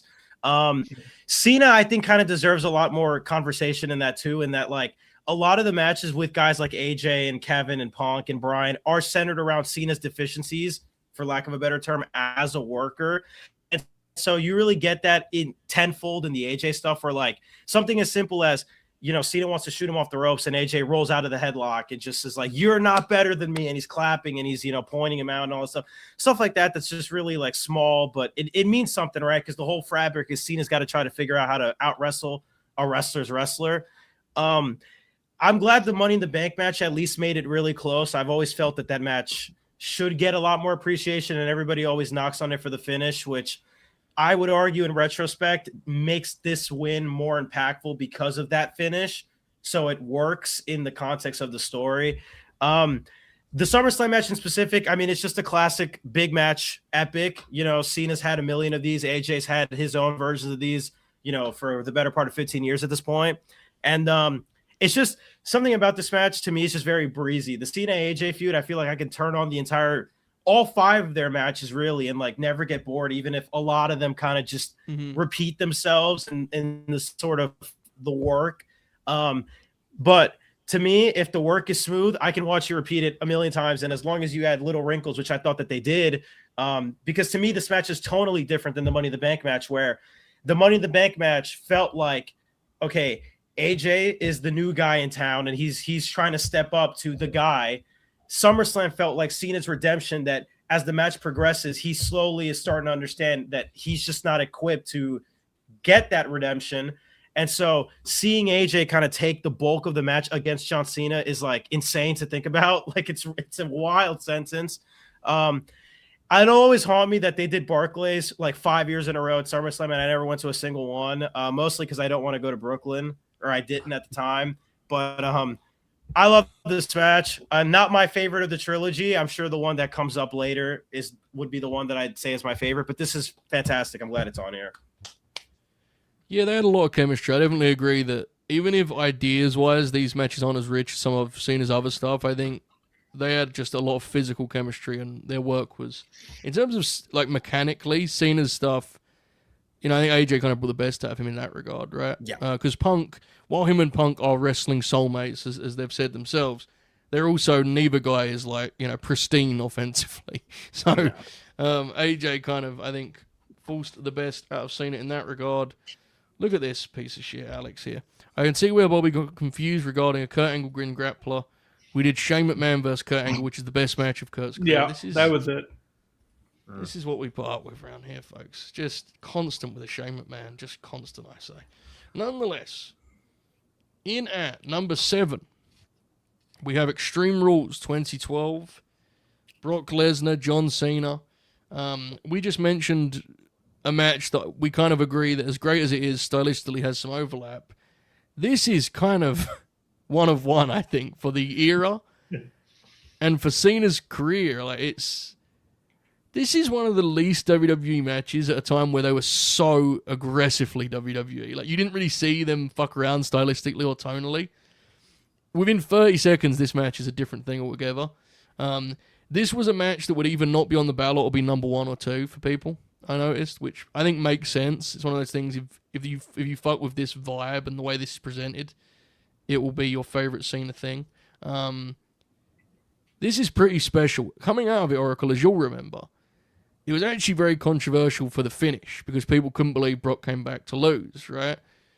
But this is like different to anything you'd have seen on WWE shows at this point, and for years prior and after. To be honest, this is pretty wild. Yeah. So this match would probably be in my top 5 Cena matches. Yeah, me ever. too. Me too. This is one of the most electric matches I've ever seen. You weren't sure what was going to happen next. This was one of the last, other than a Big 4 show, this was one of the last B pay-per-views my dad ever ordered. I had just finished up my freshman year of college. That Friday, actually, I moved out of the dorms back into my folks' apartment for the summer, and we ordered the show.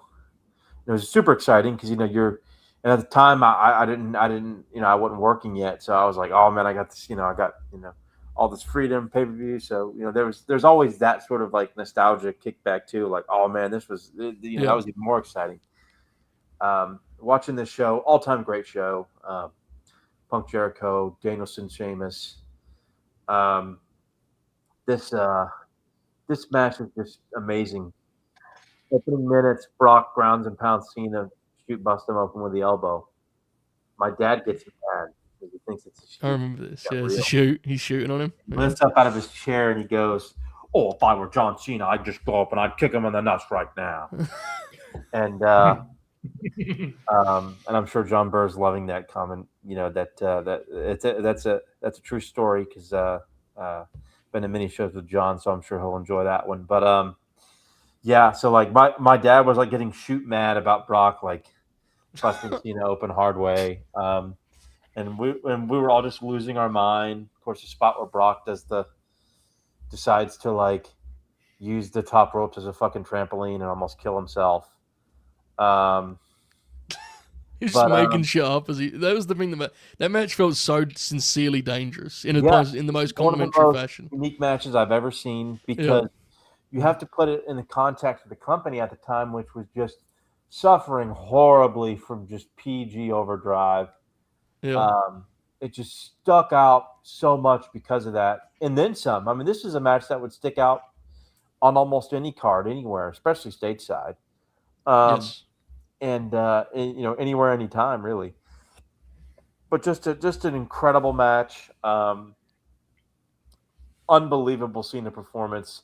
Brock was, of course, sensational in this as well. One of the all-time great matches in the history of the company, and certainly a top 5 Cena match for me. Yeah, I agree. I co-sign. Before we get to Dave, Bobby, this would have been a big one for yourself, right? Your wrestling fandom. Oh, yeah. Yeah, because I had been back in watching again for about a year, and, the Cena and Dwayne stuff was interesting enough. The Punk stuff was interesting enough. But, after Mania 28, or 28, 28, it was just like, oh, well, now what? And, Brock showed back up, and we're kind of off and rolling. I do love that, like, Brock's run in history starts here, his comeback run. And then there's just like a couple years skipped, and then he beats Taker, and it's like I think we've all collectively just gone. He never wrestled Triple H. What are you talking about? He never wrestled him. This is sorry, Bobby, but I'm just reminded of what Rock Hudson says here about the the downfall of the letters hype match hype video for Mania 29 when he was like, what they got the video playing, and he's like, it's the worst year of my life. I got divorced. Yeah, and it's like showing clips of him like getting like bloodied by Brock and losing to John Laurinaitis and like. But didn't he like just mostly win that year though? Like, he won this match. He lost to Punk a bunch in 2012. Like he lost at SummerSlam. He lost the Night of Champions technically. Yeah. Then he got injured. He got injured because that's why they didn't do the cell match. They did the love thing with AJ Lee and. All right, we don't have to bring that up. We don't have to bring that up. Put the ladder over I remember the video. It's a good video. It is. Yes. Nonetheless, Adonis, this is a pretty special one. This is different to anything else on the list. It's fair to say this is a great match. Yeah. So I personally, this would have been my number 3. I think this to me is the best match of Brock's career. I remember Mania 28 is the first pay-per-view I ever got to order. And so my dad was so happy that The Rock won. He said, "I'll buy you the next one." He was so happy that The Rock had won this match. And so I remember he bought it, and like I obviously wasn't familiar with Brock Lesnar at the time, but like that match scared the shit out of me. I mean, I was petrified. John Cena is getting mauled. He is getting beaten up. There's a spot where Lesnar hangs him by his legs with the steel chain on a steel post, and he's just fucking laughing at him. And I thought, what the and I was like, I told my dad, I was like, is John okay? Is he gonna be okay? And my dad's like trying to maintain kayfabe to young me. It's one of my favorite wrestling experiences. And obviously watching the match back as an adult, I mean, it's the most dissimilar WWE match in the modern era. The closest one to me is like Brett and Steve at Survivor Series. But especially in the last like 10, 15 years, I mean, that's got to be it for me. I mean, literally like the entire matches, Brock Lesnar is like killing this guy. Cena's got no answer. He's throwing these, for once, the fact that his punches are really bad, like work, because of course they're really bad in the face of Brock Lesnar. Like this would never work. And Lesnar just laughs him off. One of my favorite camera shots in fucking WWE history is Cena's like slowly crawling in the ring with the chain, and Lesnar just like puts his foot on his hand and just goes, no. And then just fucking throws the chain and just like clothesline. It's so sick. It is. And Cena's comeback in this match is very brief. He literally hits him with the chain in the head, yells for about a minute while Chicago is like the crowd that never liked John Cena going back to 2006. They're mesmerized by the fact that this dude is not fucking dead on the floor, and he AAs them. And I understand at the time why the finish is, looked down upon. I remember the Wrestling Observer Radio like soundbite of this show is on YouTube, and Dave and Bryan literally go, "This match would have been perfect had John Cena lost." And I understand that, and maybe it's my Cena bias. The story of the ace protecting his home territory from the invader who's trying to, he claims legitimize it, but really it's just build it in his image. And Cena standing his ground in the face of total adversity and just fucking beating him, because you can never fully take out the heart of a man who's willing to die for his home. I think it's so sick. And people actually forget that a lot of the segments in the lead up are really, really good. Like the pull apart brawl where Cena gets shoot busted open. The Edge promo when Edge comes back, he's like, I don't know who the hell this John Cena. It's a really, really good build, capped off by one of the best matches in company history. Yeah, I'm really glad this made it. Would have been my number 3. Best match. I agree. It tells a great story in a vacuum, but I do think it was insane to bring Brock back and beat him. Like, no, I understand. Yeah, that's nuts, fair. yeah. Totally fair. Like first, and then the Hunter here stuff, obviously. From our physical media expert, who says it has to be mentioned, this match didn't make the best of WWE. WWE's Best of 2012 Blu-ray. Brock and Triple H did. The things that stand out to me most about the Brock Hunter match was Triple H working over Brock's midsection to attack the. What's the best of those matches? Stomach thing, and then the post match when Triple H thought he was going to get like a standing ovation, and people were just like, "eh." Oracle, which is the best of that trilogy? The cage match, right? Do you think? Okay, I haven't seen those matches. That's the one where they do the I don't know, because I remember liking the SummerSlam match fine. I remember thinking the Mania match is one of the worst WrestleMania matches I've ever seen. Oh, it's awful. It's terrible. The cage match was popular amongst like WKO guys, so I don't know, because it's just Brock like being Brock in that match. But I honestly have not seen that, and I didn't care for the match at the time. But I just assumed that they're right, because I generally think those guys' opinions are awesome and hilarious. But I don't care enough to rewatch the feud. But I do think the SummerSlam match is good, but not. I didn't realize that. I just looked it up. The Mania match is Triple H's career on the line. Yep. Yeah. Yes. Yeah, because that's why Shawn is in there. They do that a lot.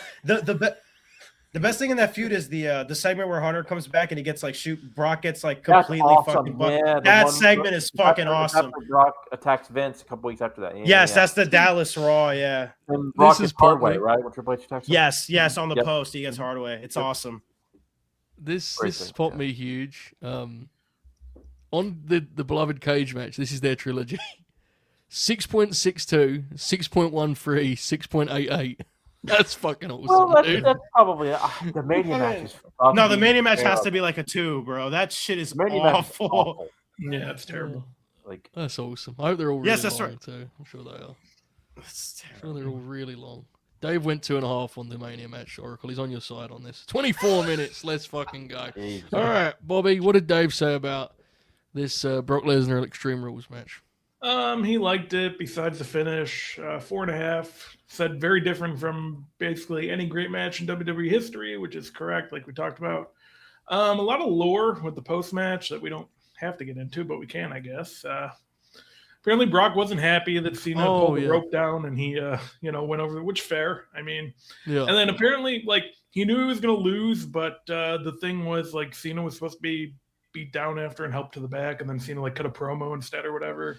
Yes. Brock went to the back, and he was like screaming at Mark Carrano, which I mean, get his ass, but like, get his ass. I remember because do you think there was elements of that will work because they were trying to present him as like this sort of I think some of it. I think he was probably pissed about almost blowing his leg out and possibly breaking his neck. But anything beyond that. Because I don't really think he cared that he lost. Yeah, in the build to that, they were presenting him as like he's different to the rest of these guys. He don't give a fuck, basically, right? Yeah. And that was the idea of that whole. That's interesting. Yeah, they it's in that feud where they do the promo, the hype vid. That of course, a great build to that match as Adonis mentioned, where Brock's like all pissed and shit. And that's never mind. Sorry, that was not a joke. I just realized that. Sorry, I didn't even notice it until you said it. Carry on. But it literally came out. I did not realize it. But he was like, "Fuck you, John Cena." Carry on. Yeah. Fuck you, John Cena. It's a great interview.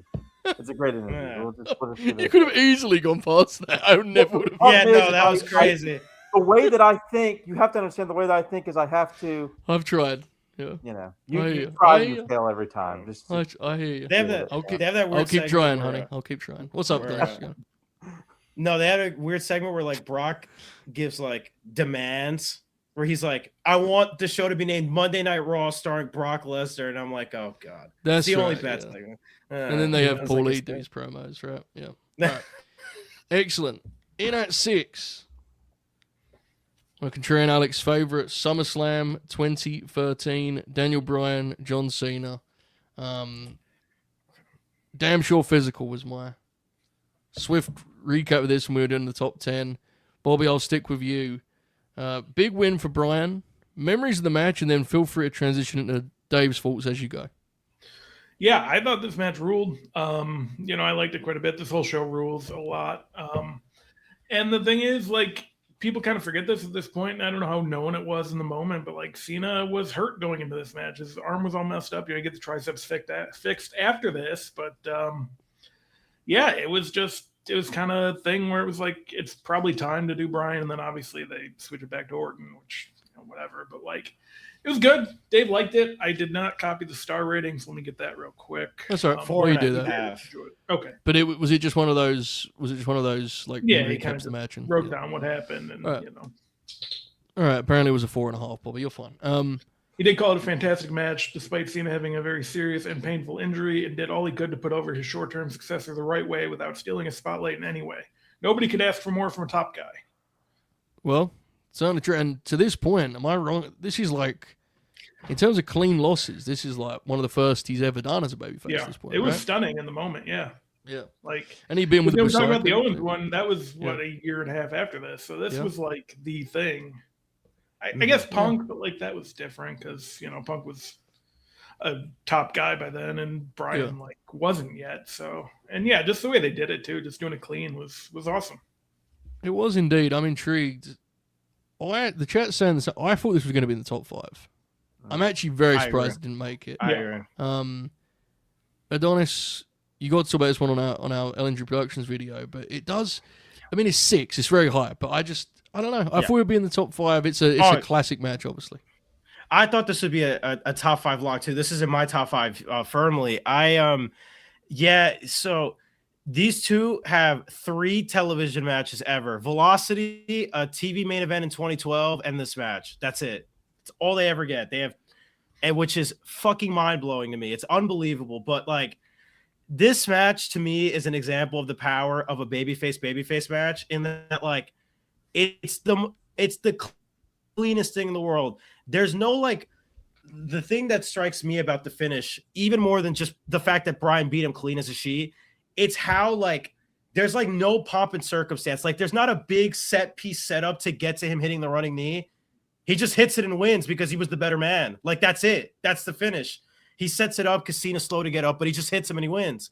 The slap exchange, which is clipped like crazy as it should be. I mean, it is. Bryan beats the shit out of Cena, and Cena gives it back to him. And Alex brought up a great point in the video where Cena cowers away because he just doesn't have an answer. Cena has one of the greatest lariats I've ever seen in my entire life in this fucking match. He fucking clips Bryan. Bryan sells it like he died. It's just wonderful. I'm glad that like Hunter is like a non-factor. He's just like there. You never even really realize that he's there until you see his face. It's because this very easily could have been like authority, Vince overbooked bullshit, and like it's not. It's just two guys in the spirit of competition having a professional wrestling match to see who is the rightful top guy to be it feels, for lack of a better term, it feels like a world championship match. It feels like two guys who are going out there and their only goal is to be the world heavyweight champion. That's it. They don't have any ulterior motives. There's not even really this big animosity. The two of them are two guys who just want to be recognized as the best at their profession, and they wrestle like it. The crowd is fucking incredible. Like it's been mentioned, it's one of the best WWE shows of all time. It is an unbelievable match. Yeah, I don't know.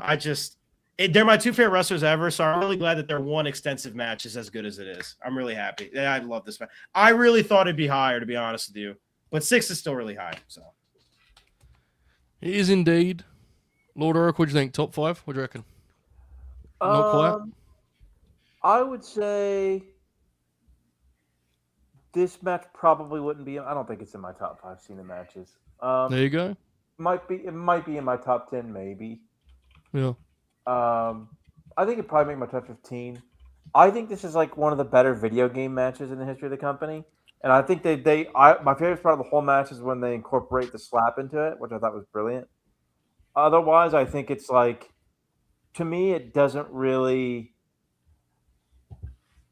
I think it's a classic match, but I tend to think Brock and Punk is a superior match of the. I think Brock and Punk's better. Yeah, I agree. No.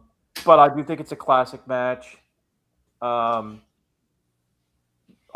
a very memorable one and the finish is still spectacular to this day.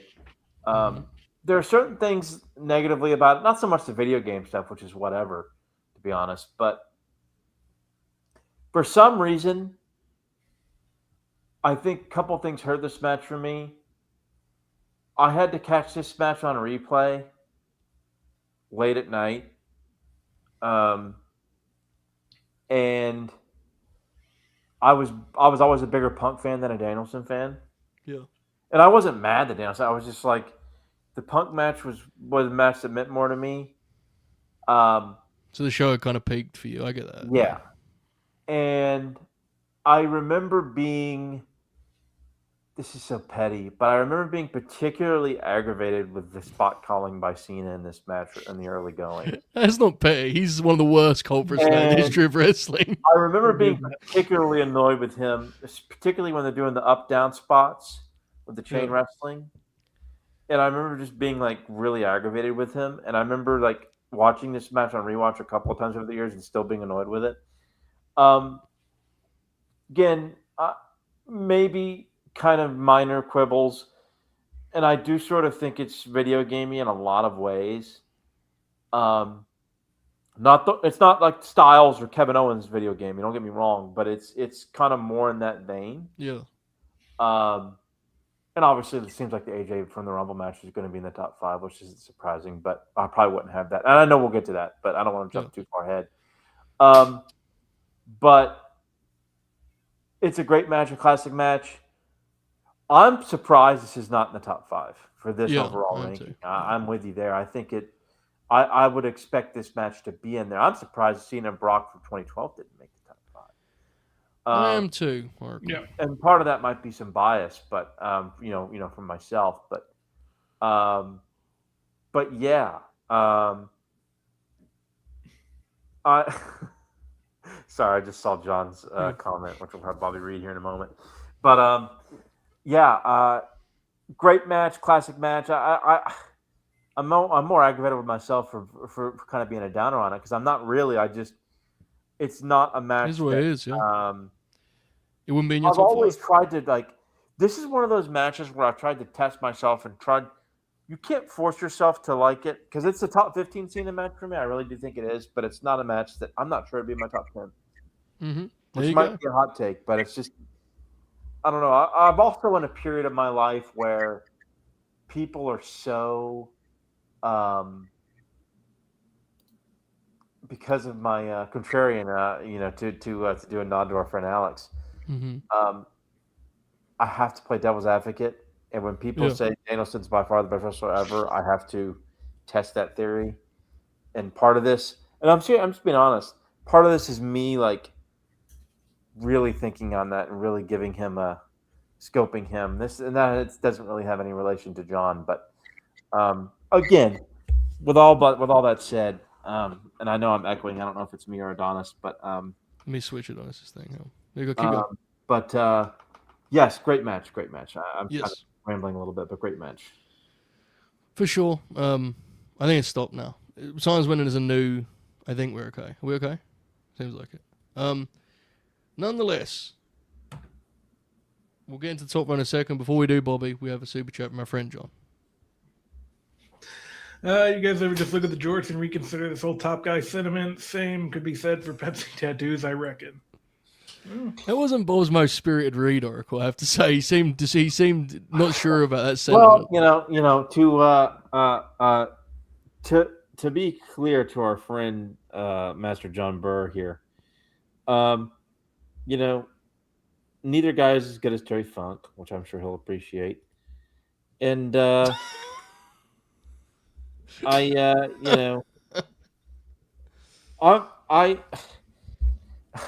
betting Punk over Bryan. I don't know. I was always a Punk guy more so up until probably I don't know. Both Danielson's less embarrassing at this point, I think. But let's do this another day. Yeah. But anyways, it's getting late, fellas. I mean, we don't need to get into Punk Bryan now, do we? Please, Bobby, do we need to do it now? I don't know. You tell me. No, not the time. Sometimes I just have to. I can't. I have no self control. I have to address this. No, you're fine. Bobby, you ready to get in the top 5?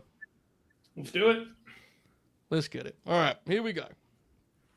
In at 5, the I Quit match from Judgment Day 2005, which was recently discussed at length on Grin Grappler JBL.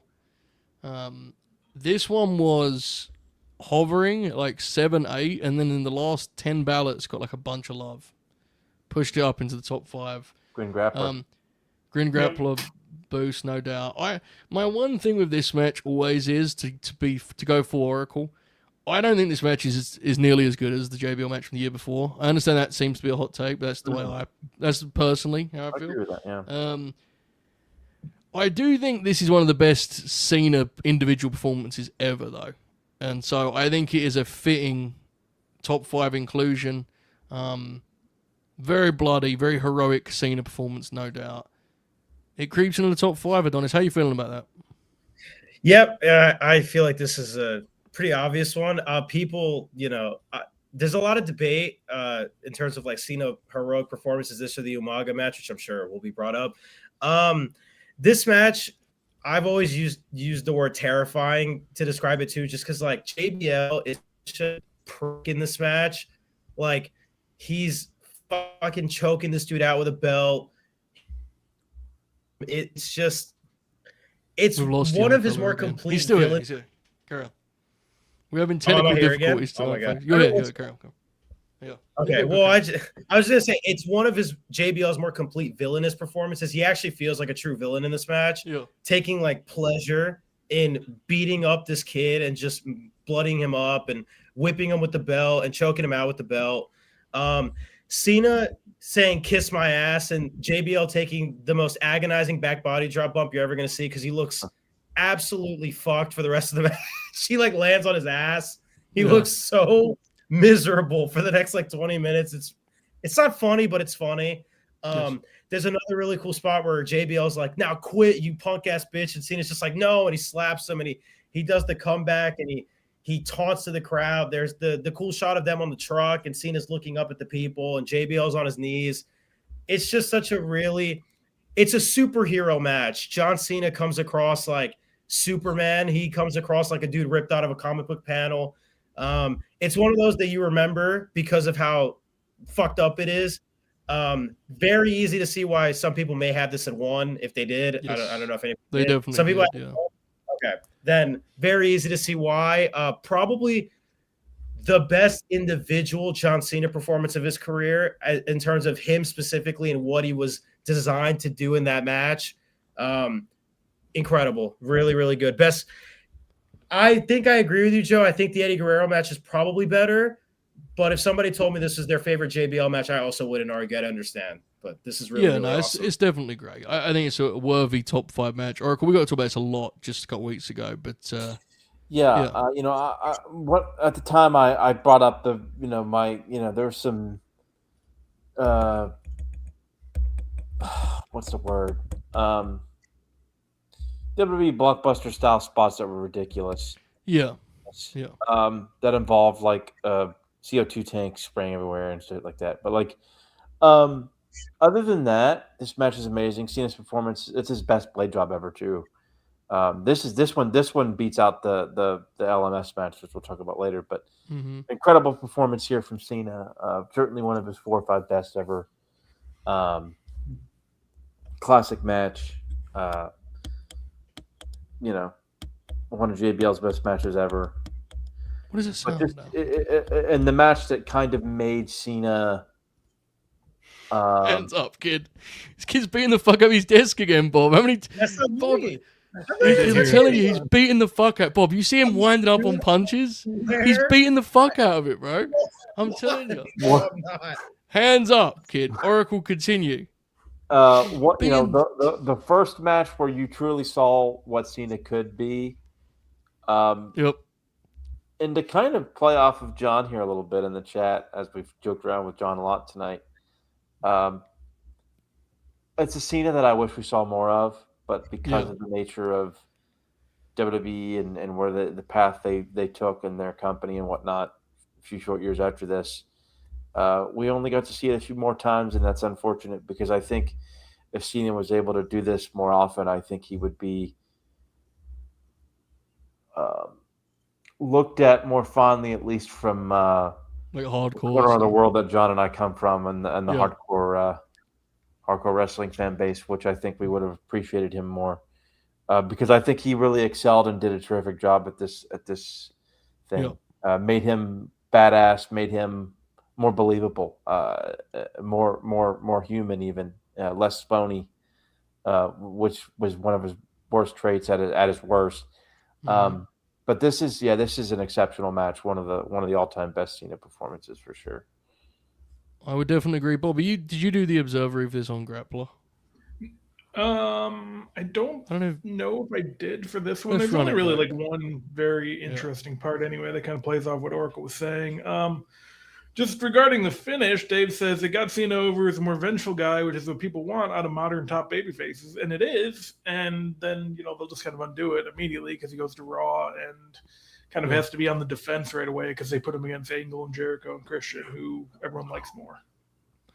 Yeah, because the crowd reaction for him in this is incredible, dude. Like the Cena chances. I remember what really struck us when we talked about it on Grappler. So, yeah, a fitting way to kick off our top 5. We're returning to AJ Styles here at number 4, the Rumble match we kind of alluded to. And Adonis, you said this is your favorite of the Styles trilogy, right? Yes, this would be the one. It's just kind of like, again, I think a lot of the talk or the positives about the work of the match, you can kind of translate from the SummerSlam to this one. They kind of don't really do a lot differently. However, I think where this one shines for me more is in Cena's approach to it. because he's more direct about it, right? In the SummerSlam match, he's kind of building to his stuff. In this match, it's from the offset. He's just hitting AAs. I think this is one of the first times he does through AA for the finish, where he like hits one and then he rolls through and he does the other. I think this is the first match where he does it. So to me, where this stands out is it's a John Cena that's clearly desperate. It's a John Cena that clearly knows that he has to win this match. Whereas in the other ones, he kind of wrestled a little bit more loosely in that he just kind of, played in AJ's game and just kind of try to out wrestle him. This is John Cena just being John Cena, meshing his power and his adaptability. He has AJ, one of the all-time great bumpers, takes a sick lariat bump in this, where Cena does admittedly hilarious facial expressions like he's hulking up. It's very funny. He insists on this a lot. It's very, very funny. The crowd is really hot for JBL again. This is, to me, JBL's best stuff is big match John matches. It's very clear he just loves talking about John Cena. So that's really great. It's one of the best WWF title matches, especially in the modern era anyway. There's been a lot of great ones in the 90s and 80s. You can kind of debate where you want there. But to me, probably still AJ's best match in the company. I have a hard time thinking of another one. You can maybe argue the Roman Extreme Rules match. But yeah, this is fucking awesome. And I worthy inclusion in the top 5 for sure. The thing I always remember about this match, and we're trying to rewatch it because it dominates my memory of it, is when they come out with their dukes up, which is one of the funniest visuals in the history of. Dude, watching AJ Styles and John Cena take kickboxer stance was fucking just an incredible visual. Incredible visual. It wasn't a very convincing visual, but it was an incredible visual nonetheless. This one's famous. They didn't leave the ring and so and so, and this is a great match. Absolutely, it would be a little lower for me. But I do think this one is generally Oracle. This seems to have kind of stood this time, even outside of our bubble, as like the match of theirs. Fair or unfair? It seems like that's the way people remember these. Right, yeah. I like this match. I, again, don't love it, but I like it a good deal. It's not... I just don't... The style just doesn't connect with me as well. Probably, I don't know if it might make my top 15. I think it probably, I'd have to think more on that, to be honest. But the thing that just always stands out to me is like the moment with Charles Robinson. Charles Robinson, I think, gets hurt in this match, if I'm not mistaken. I don't remember that. Yeah, I think he tears something in his ligament or something in his foot or something. In this match. I could be wrong on that. So if someone in the chat knows, please correct me. But I just liked it when Cena won and Charles gave him the belt, and Charles had refereed a lot of Cena matches. So I think if I'm not mistaken, Cena may have handpicked him for this one. And Charles is like my favorite modern ref. It's kind of a weird thing to point out, but I just remember that being a really cool moment. I kind of want to wrap back around to sort of Bloodbath Cena, and we'll talk about him more when I'm pretty hopeful and sure that the Umaga match will be discussed here pretty soon. But I do want to point out real quick that back in the discussion about what John's comments about Cena's juicing and him, those bloody matches being his favorites. A really interesting comparison. I think it's a good one the more I think about it. I've been thinking about it the last 5 minutes. If you're not familiar with Puerto Rico wrestling, you should watch it. Their main star, of course, is Carlos Colon. And no one would think he was this great worker, but he was excellent. Most of his matches are bloodbaths, great bleeder. To me, there's a comparison there. Carlos Colon without the blood certainly isn't as good as John Cena, I don't think, in the ring. But he has a similar sort of kind of goofy charm to him. And I do wonder if Cena would have had sort of if he had gone more the route of, certainly, you're not going to have promotions in the States do a Puerto Rico style, Yeah, but like it would have been interesting for sure.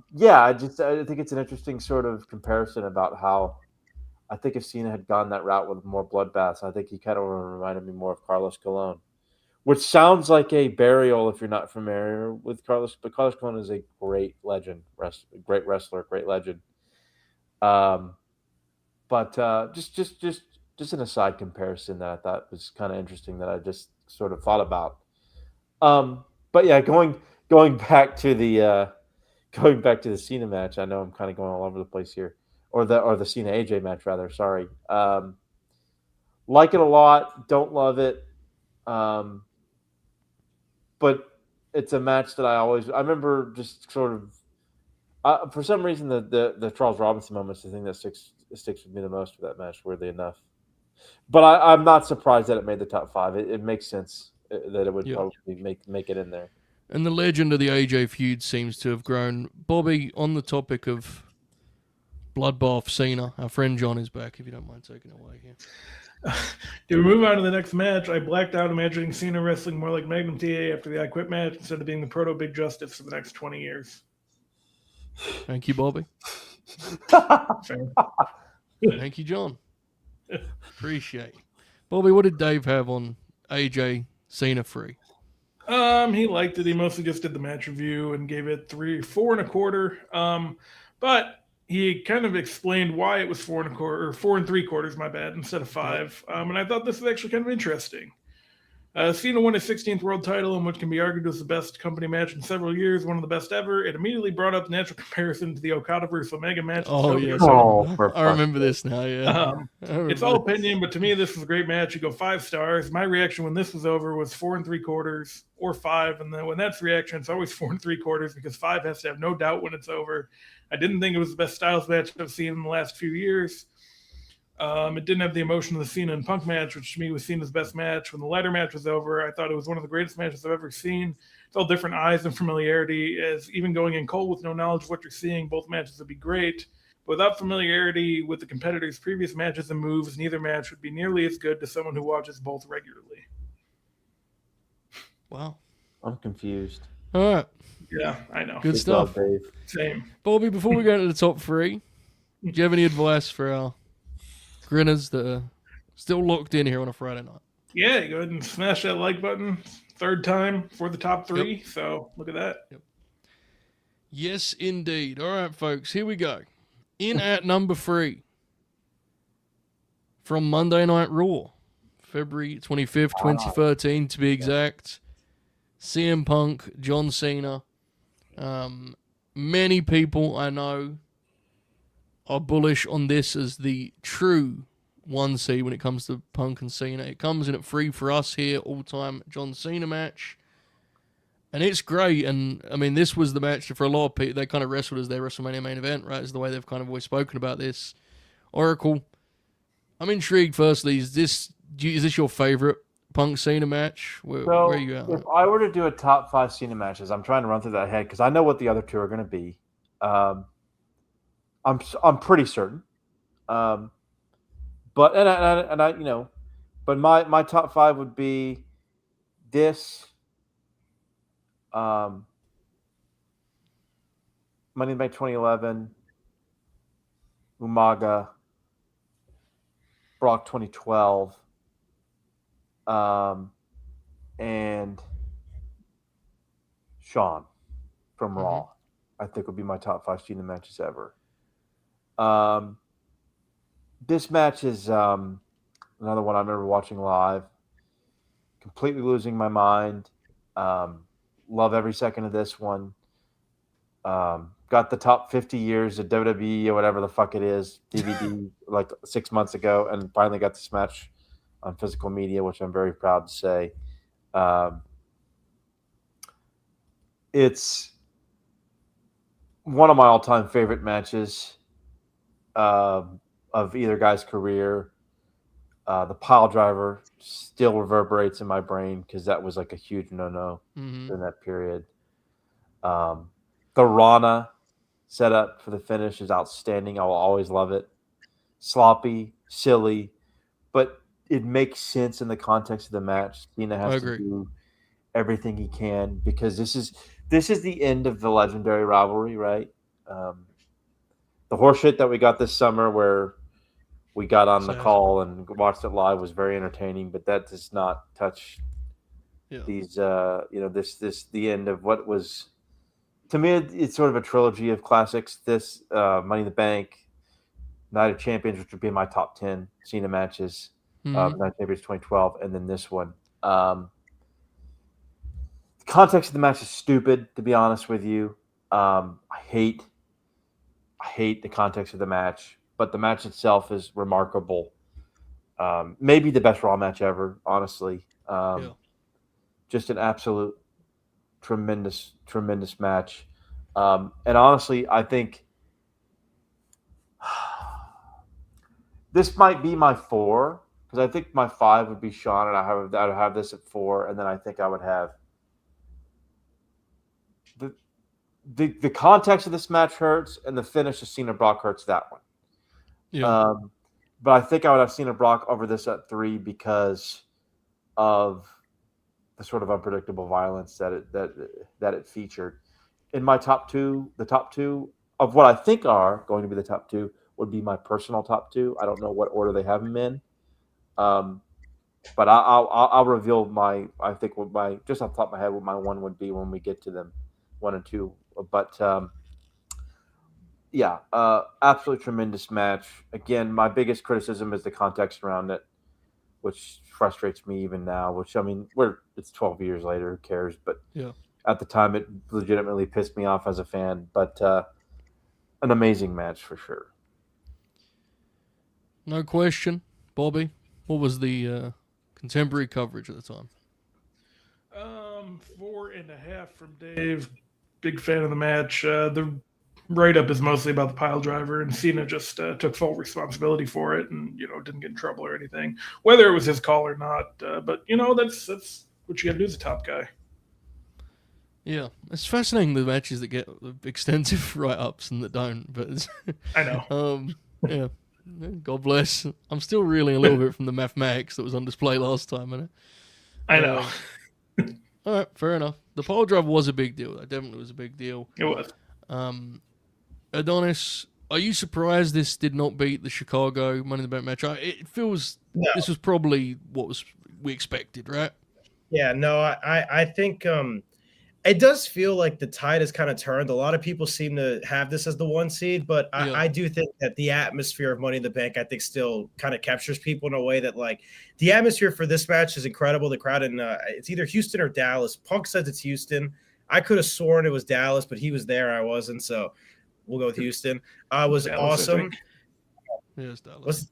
So Punk, you're an idiot. But yeah, this is my favorite TV match of all time, which is to the surprise of nobody. Punk in 2013 is kind of an anomaly in that, like, he's a guy that, like, hates his life and hates his job, but puts on, like, the best work of his entire career, contrary to his own belief. He has this. He has the Brock match, the Taker match a month later, even, like, the first Dwayne match. Like his best performance of his career. I agree. Yeah. Oh yeah, for sure. Yeah. It's the best Taker Mania match to me, honestly. It's awesome. It's unbelievable. But, like, Punk in this match wrestles like a guy who knew that he was going to walk into work the next day and, like, quit. Obviously, he quit 10 months later or whatever it was. But, like, this match to me reads like a guy who's like, I'm going to give this the absolute best I can because I don't know if I'm ever going to do this again. And he didn't, obviously. This is famously up until Saudi Gate, the last match that these two ever have. Michael Cole and Jerry Lawler, historically, I can't fucking stand them. This is actually probably the best they've ever been as a duo in this match. They're both unbelievable on the call, just selling it like a real sports style, gritty affair. One thing that I always like to note about this match is that there's only one finisher kick out before the actual finish of the match. Punk and Cena only hit one apiece. And I think it's an excellent detail to throw in there because these two have wrestled so many times by now that, of course, they can't just spam their finishers because each guy has a counter. And Punk has obviously been the most famous Cena comeback breakdown guy. He does the obviously ducking the shoulder tackle. He does the suicide dive. He does all the stuff. Yeah, it's one of those matches that like you can turn on anytime and like it's like you watched it for the first time. It's just there's always something new to pick out, right? Whether it's how careful Cena is to not let Punk's mind games work on him, or how desperate Punk gets by the end when he's, every single match, it's worked. The Night of Champions match, I think, Joe, you brought it up in the video that Punk has an answer for everything. No matter what Cena does, Punk has him. And in this match, it's the same thing. No matter what Cena does, Punk has him. But he doesn't actually have him because Cena continues to fight. He continues to will himself. And obviously the pile driver spot, I mean, it's hilarious and incredible that they both said, what the fuck are they going to do to us? Fire us? Like, we're just going to do it. And Cena hits the sloppiest Hurricane Runner ever, but it works because he's desperate and he has no other options. He's got to just go for something. And it works, and he hits the AA, and it's this triumphant moment that he wins. And his prize is that he gets to wrestle The Rock again in a match that shouldn't have happened. But whatever. This match is awesome. My favorite TV match of all time. I am selfishly glad it is not number one. There was a part of me going into this that thought that it would sneak into it because I think that there has been some perception change. But I'm glad it's not. But firmly, it'd be my 2 seed personally. So I'm glad it's in here. Phenomenal outing. Absolutely. And let's now dive in. Top 2, here we go. I think we all know, what the 2 matches are. It's just a matter of order. In at 2, the last man standing match from Royal Rumble 2007. Umaga, this is another, familiar kind of going back in terms of the bloodbaths, right? And the more violent incarnation of John Cena. This actually is my 1 seed. That's my number 1 as well. Yeah, I think this match is like just otherworldly great, and I've got a chance to talk about it in a bunch of different settings, so I'll pass the ball here. But this was my number 1. It did not come particularly close to the actual number 1, which was like one with a bullet. But I think this is an all-time great WWE match, as is the next match, no question. But this would be my 1 seed personally. Oracle, you seem to agree. This is a classic. Yeah, this match is the best version of Cena, which we talked about, which is this sort of heroic, truly heroic guy who works this bloodbath against this monster and like prevails in this incredibly violent, electric, blockbuster style match. Incredible call from Jim Ross on this show, in this match. One of the most violent finishes you'll ever see. Disturbing even, to be honest. But just an incredible performance from Cena in this, incredible performance from Umaga. A match that almost kind of came out of nowhere in some ways. Because it was really just a holdover program. Yeah. In a way to heat up Umaga for the Mania thing with Trump and Vince and Lashley. And it just turned out the best match in either guy's careers. It's the quintessential John Cena match, I think, for the Cena that I prefer in the peak of his career, the peak of his prime. Bloodbath, drama, fans actually get behind him. There's no wink, wink, nod, nod, right? Just pure sport, pure violence, pure, as cheesy as it sounds, heroism from, Cena in this match. Yeah. Absolute classic, 5 stars. One of the all-time great matches of the last 25 years in wrestling, anywhere in the world. But yeah, absolutely my definite number 1 seed. Yeah, we're on the same page here, Bobby. I know that we would not be on the same page as our friend Dave, but he did like this very much, right? He did. He gave it 4 stars, called it one hell of a well-put-together match. You'll see better wrestling matches and more fluid, but as a well-scripted brawl with weapons where both guys came out of it looking great, this was top of the line. I wonder what the surrounding contemporary coverage was, because this does feel like a match that's reputation has kind of grown over time to me. I'd be intrigued if Dave was the low man in like that kind of sector of wrestling coverage. But another story of another day. We'll do a separate video of that. Bob. Subscription, so. Yeah, I was gonna say I don't want to make you read Wade Keller 2007 reviews. So you're fine. And I also like the point Matt made in the chat of like after Umaga's passing, he was kind of de-emphasized historically. So I think it's gone through a little bit of ebb and flow. But it's my favorite. Adonis, where would this have been for you? And anything to add to the match itself? This here, I have it in my notes. I think this was number 3. No, this is number 4. This is number 4. This is number 4. You could kind of swap at number 3. It's kind of 50-50.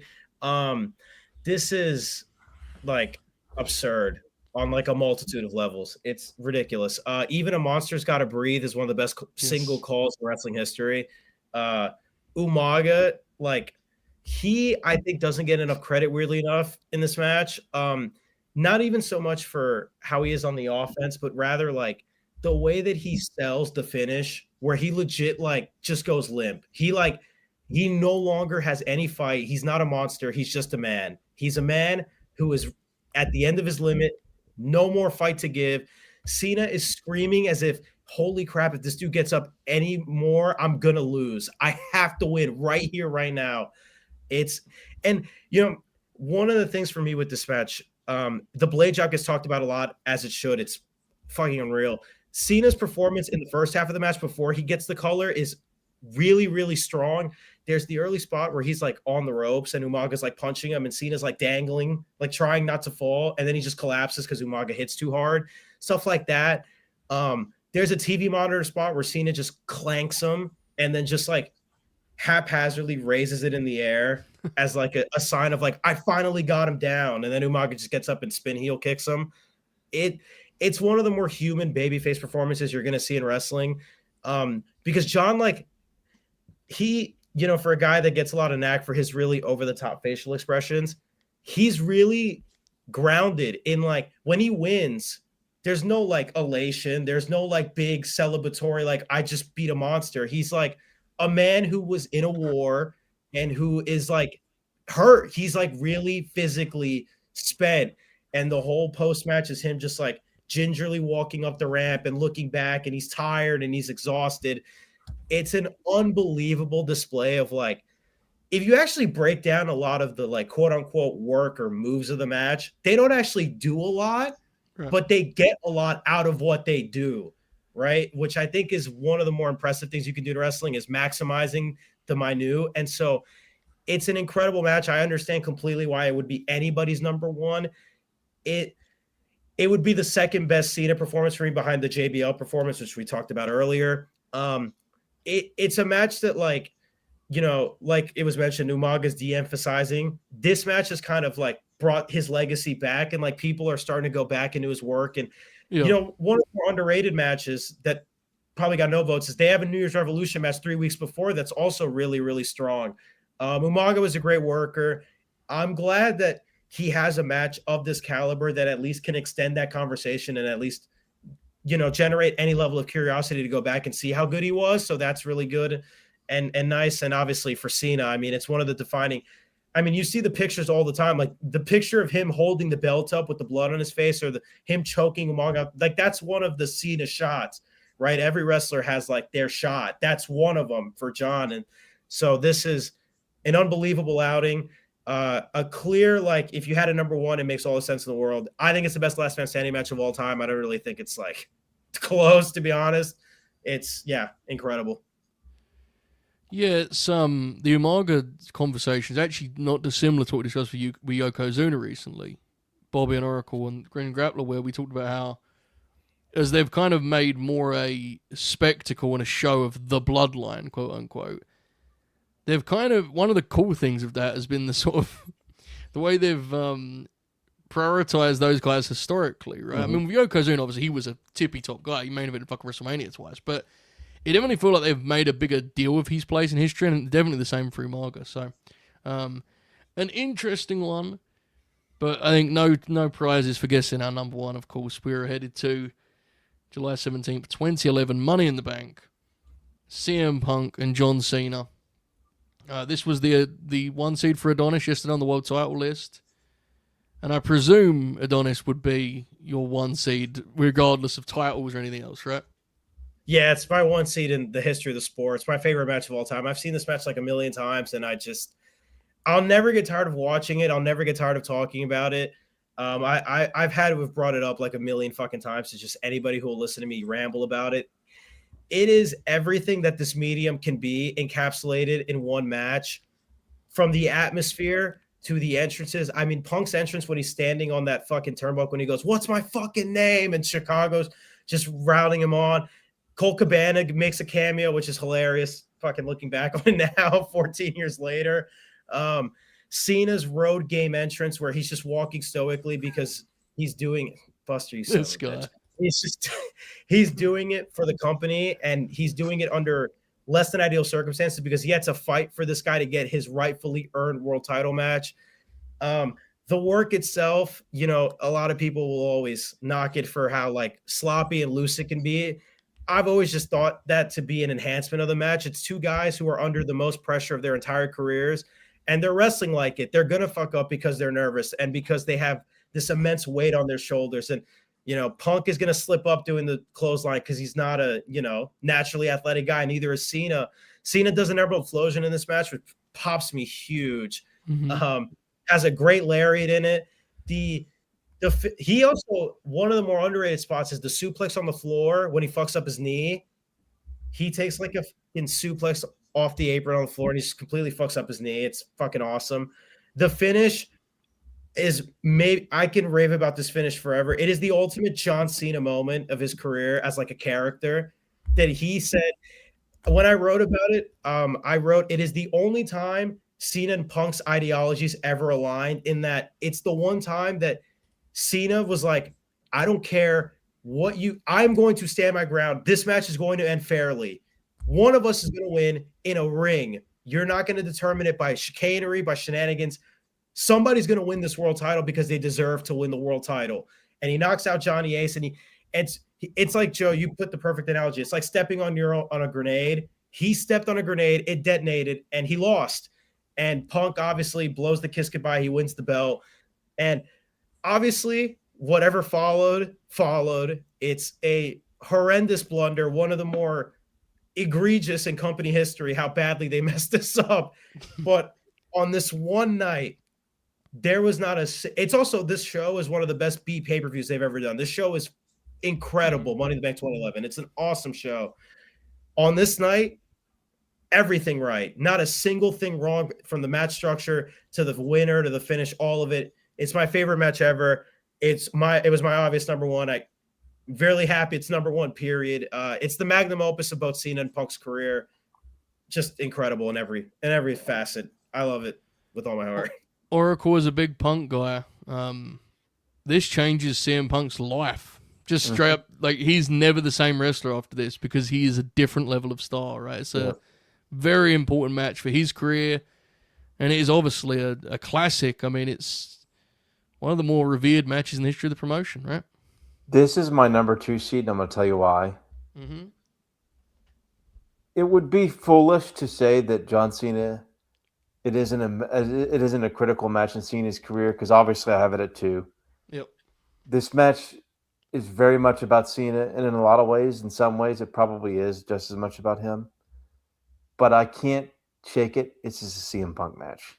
Yeah. And for me, when I'm doing rating matches like this, the Umaga match stands to more as a notch in John's belt, more so than this one, just because that's like, I get that. Yeah. You can't, the Umaga, like, this match is one of my favorites of all time.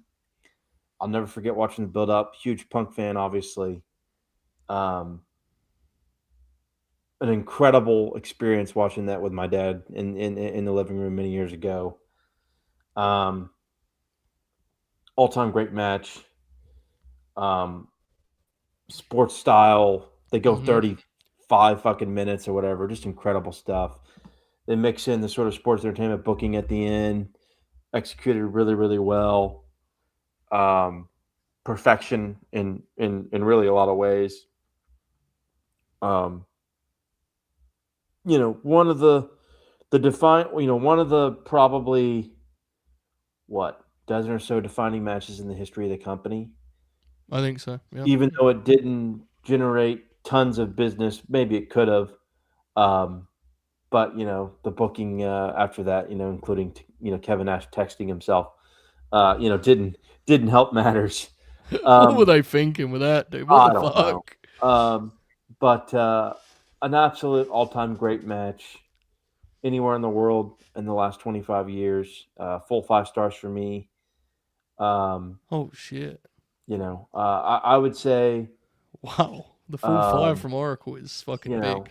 Of my top 5, I would say the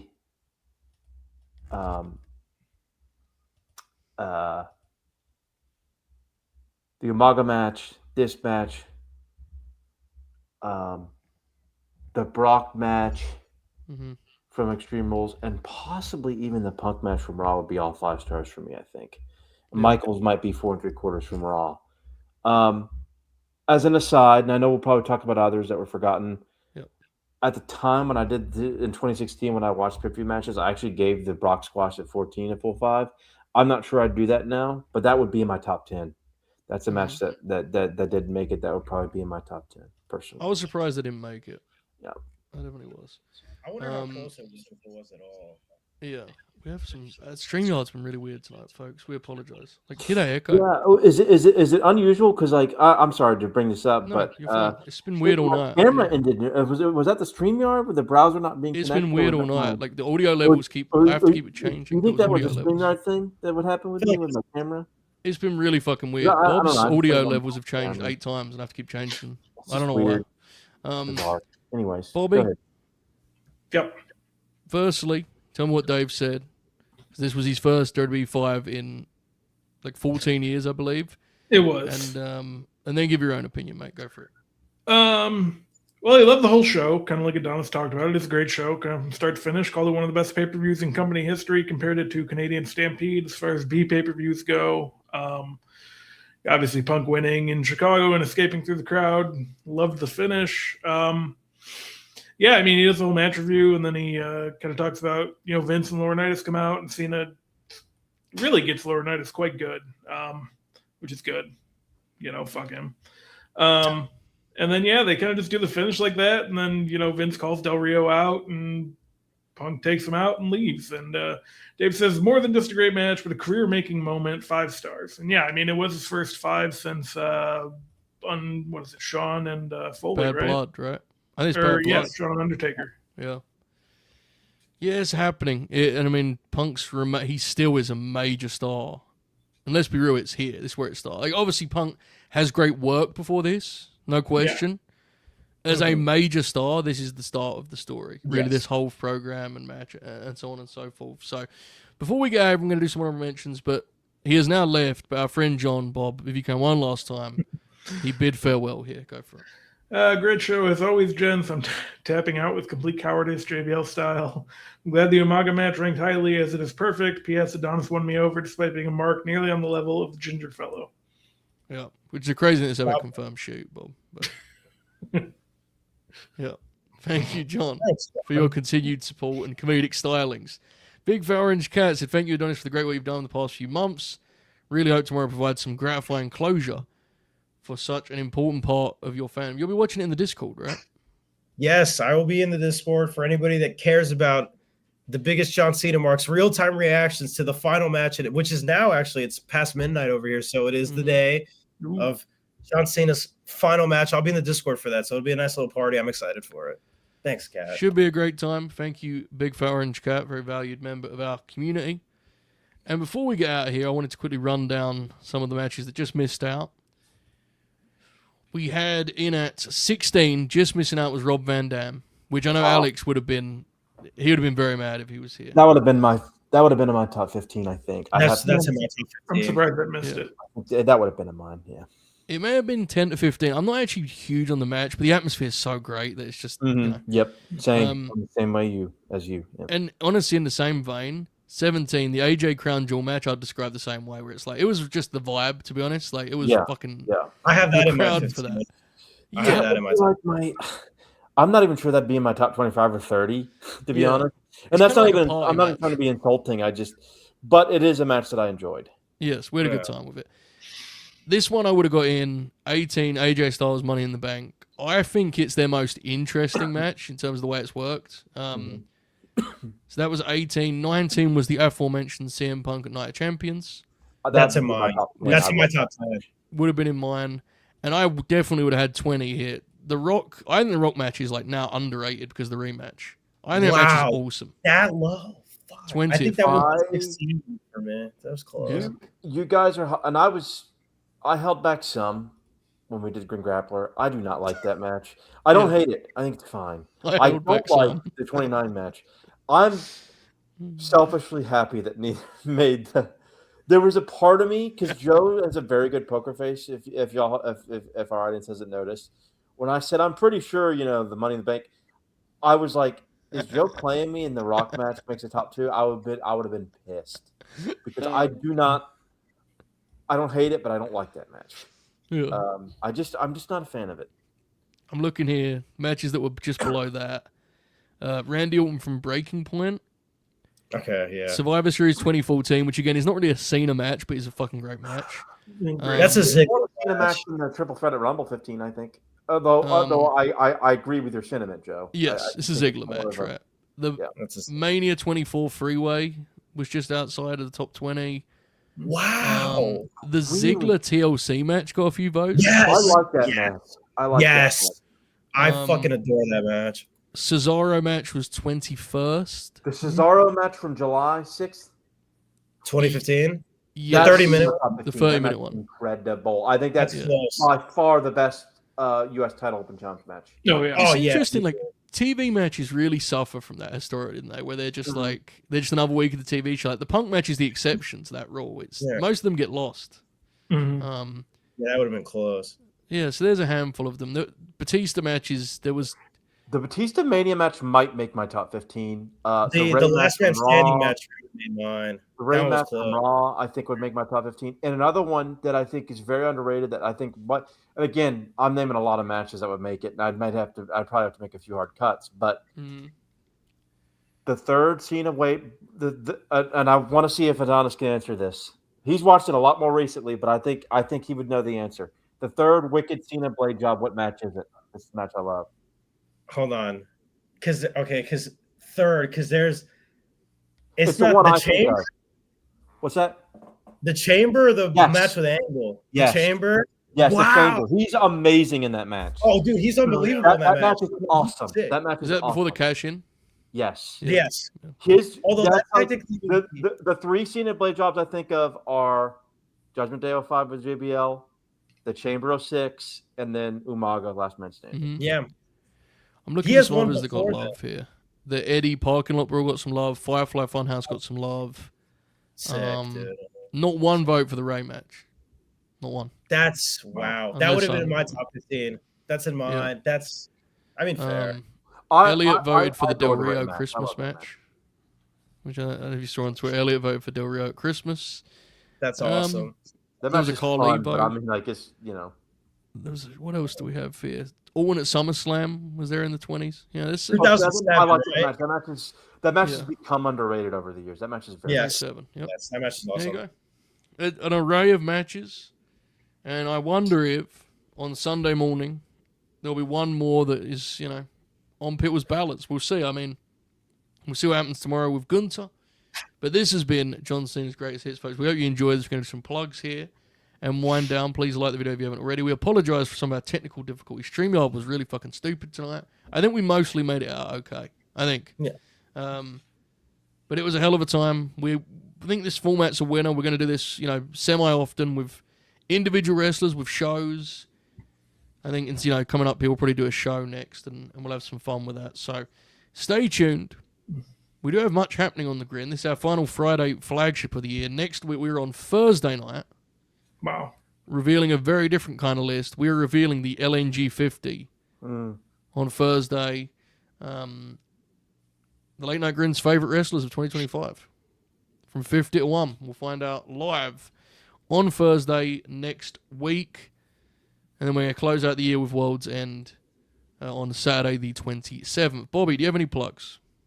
I do. This Monday, Grin Grappler Holidays with Hack. The Sandman. It's on Monday. I know we are usually on Tuesdays. It's on Monday. So do not watch. Well, you could watch it Tuesday too, I guess. But if you want to watch it live, watch it Monday.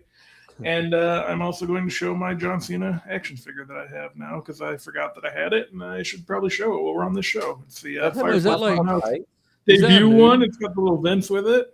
Oh shit! Is that new or is that I don't know. This is from whenever the Vader one with the head thing came out, because I got them both at the same time. So probably about 2022 or so. Pretty sick. Tremendous stuff, Bobby. Oracle, Grin Grappler, Hack. Anything you want to add beyond that? Please join us for Grin Grappler. Yeah, on Monday evening. We've got some Christmas business to do, and perhaps I know Joe and I discussed this. Yes, there might be a video discussing John Cena's retirement match that we'll post on tape for everyone to enjoy around the holiday season. So keep that in mind. You know, I think we will have some share our comments and thoughts on that when we get the chance. Yeah, there's some stuff we're going to try and do for Christmas week. After Monday's Grin Grappler, we're going to record some just brief Sandman grin-alongs that we'll post probably over Christmas. What Oracle mentioned, Matt and I are getting some TW in the can, so we're just going to have stuff over the holidays for you guys to watch. In addition, of course, the Holidays with the Hoots, the Good Brothers, joining me for a Christmas party, which will premiere on Christmas Eve. So much happening. Adonis, anything you'd like to plug? Of course, it has to be said first and foremost, the video that premiered last night, right? Yeah, yesterday, my video ranking all 113 John Cena World Championship matches came out on Productions. People seem to really dig it. The live chat was really fun. If you want to know how absurd and psychotic I am, go watch that video because there's some real funny placements in that one. But more importantly, a lot of people worked on it. Rice, Tope, Joe, Buster, Alex, myself. It is a video with a lot of heart, a lot of energy, and a lot of enthusiasm, and I think people really dig it. It's an absolute breeze of a watch. So go check it out if you haven't already. Hype it. I don't know what hyping does, and I can't find an explanation for what it does. It's just a thing. But you can comment. You can comment your favorite match on the list. You can comment how absurd my rankings are. Just comment anything. Beyond that, I will be in the Discord tomorrow watching Cena's last match live. I am expecting big things. I'm also expecting stupid things, but so is the business, I suppose. Sunday, I'm on Grabscast, and then next Thursday, I am on LNG 50, which will be my last show of 2025 before I go on vacation for my sister's birthday. So, yes, sir. This has been fun. Should be a hell of a time, folks. Thursday, next Monday, of course, Grin Grappler Hack is up next for us, and God, I think that's I think it's that Fleet 50.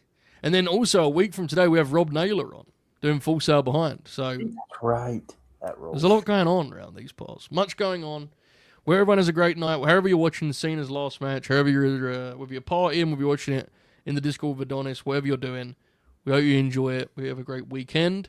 We will be colliding for the Colliders Unite tier on LNG Gold, with which we have a couple new members, which is awesome. And Sunday, Grapscast. Monday, Hack. Thursday, LNG 50. Folks, if you can, comment below your number one Cena match of all time. That would be tremendous. I got really bad at doing the leave comments thing, Bob. We need to figure out a way to work that into our routine here, with a like button that we've done. So, Bob, they should do that. I should comment, right? That'd be a great idea. Yeah, you should comment, like the video, subscribe, ring the bell, all that stuff. We're working on it. We're working on new strategy in the new year. New game plan. Yeah, new game plan. We're gonna have Bob's gonna say smash the like button and prepare your comment for later. It's gonna be his new string to his bow. We'll see. All right, folks, have a great night. Keep grinning. All hell. Enjoy this outro. Goodbye.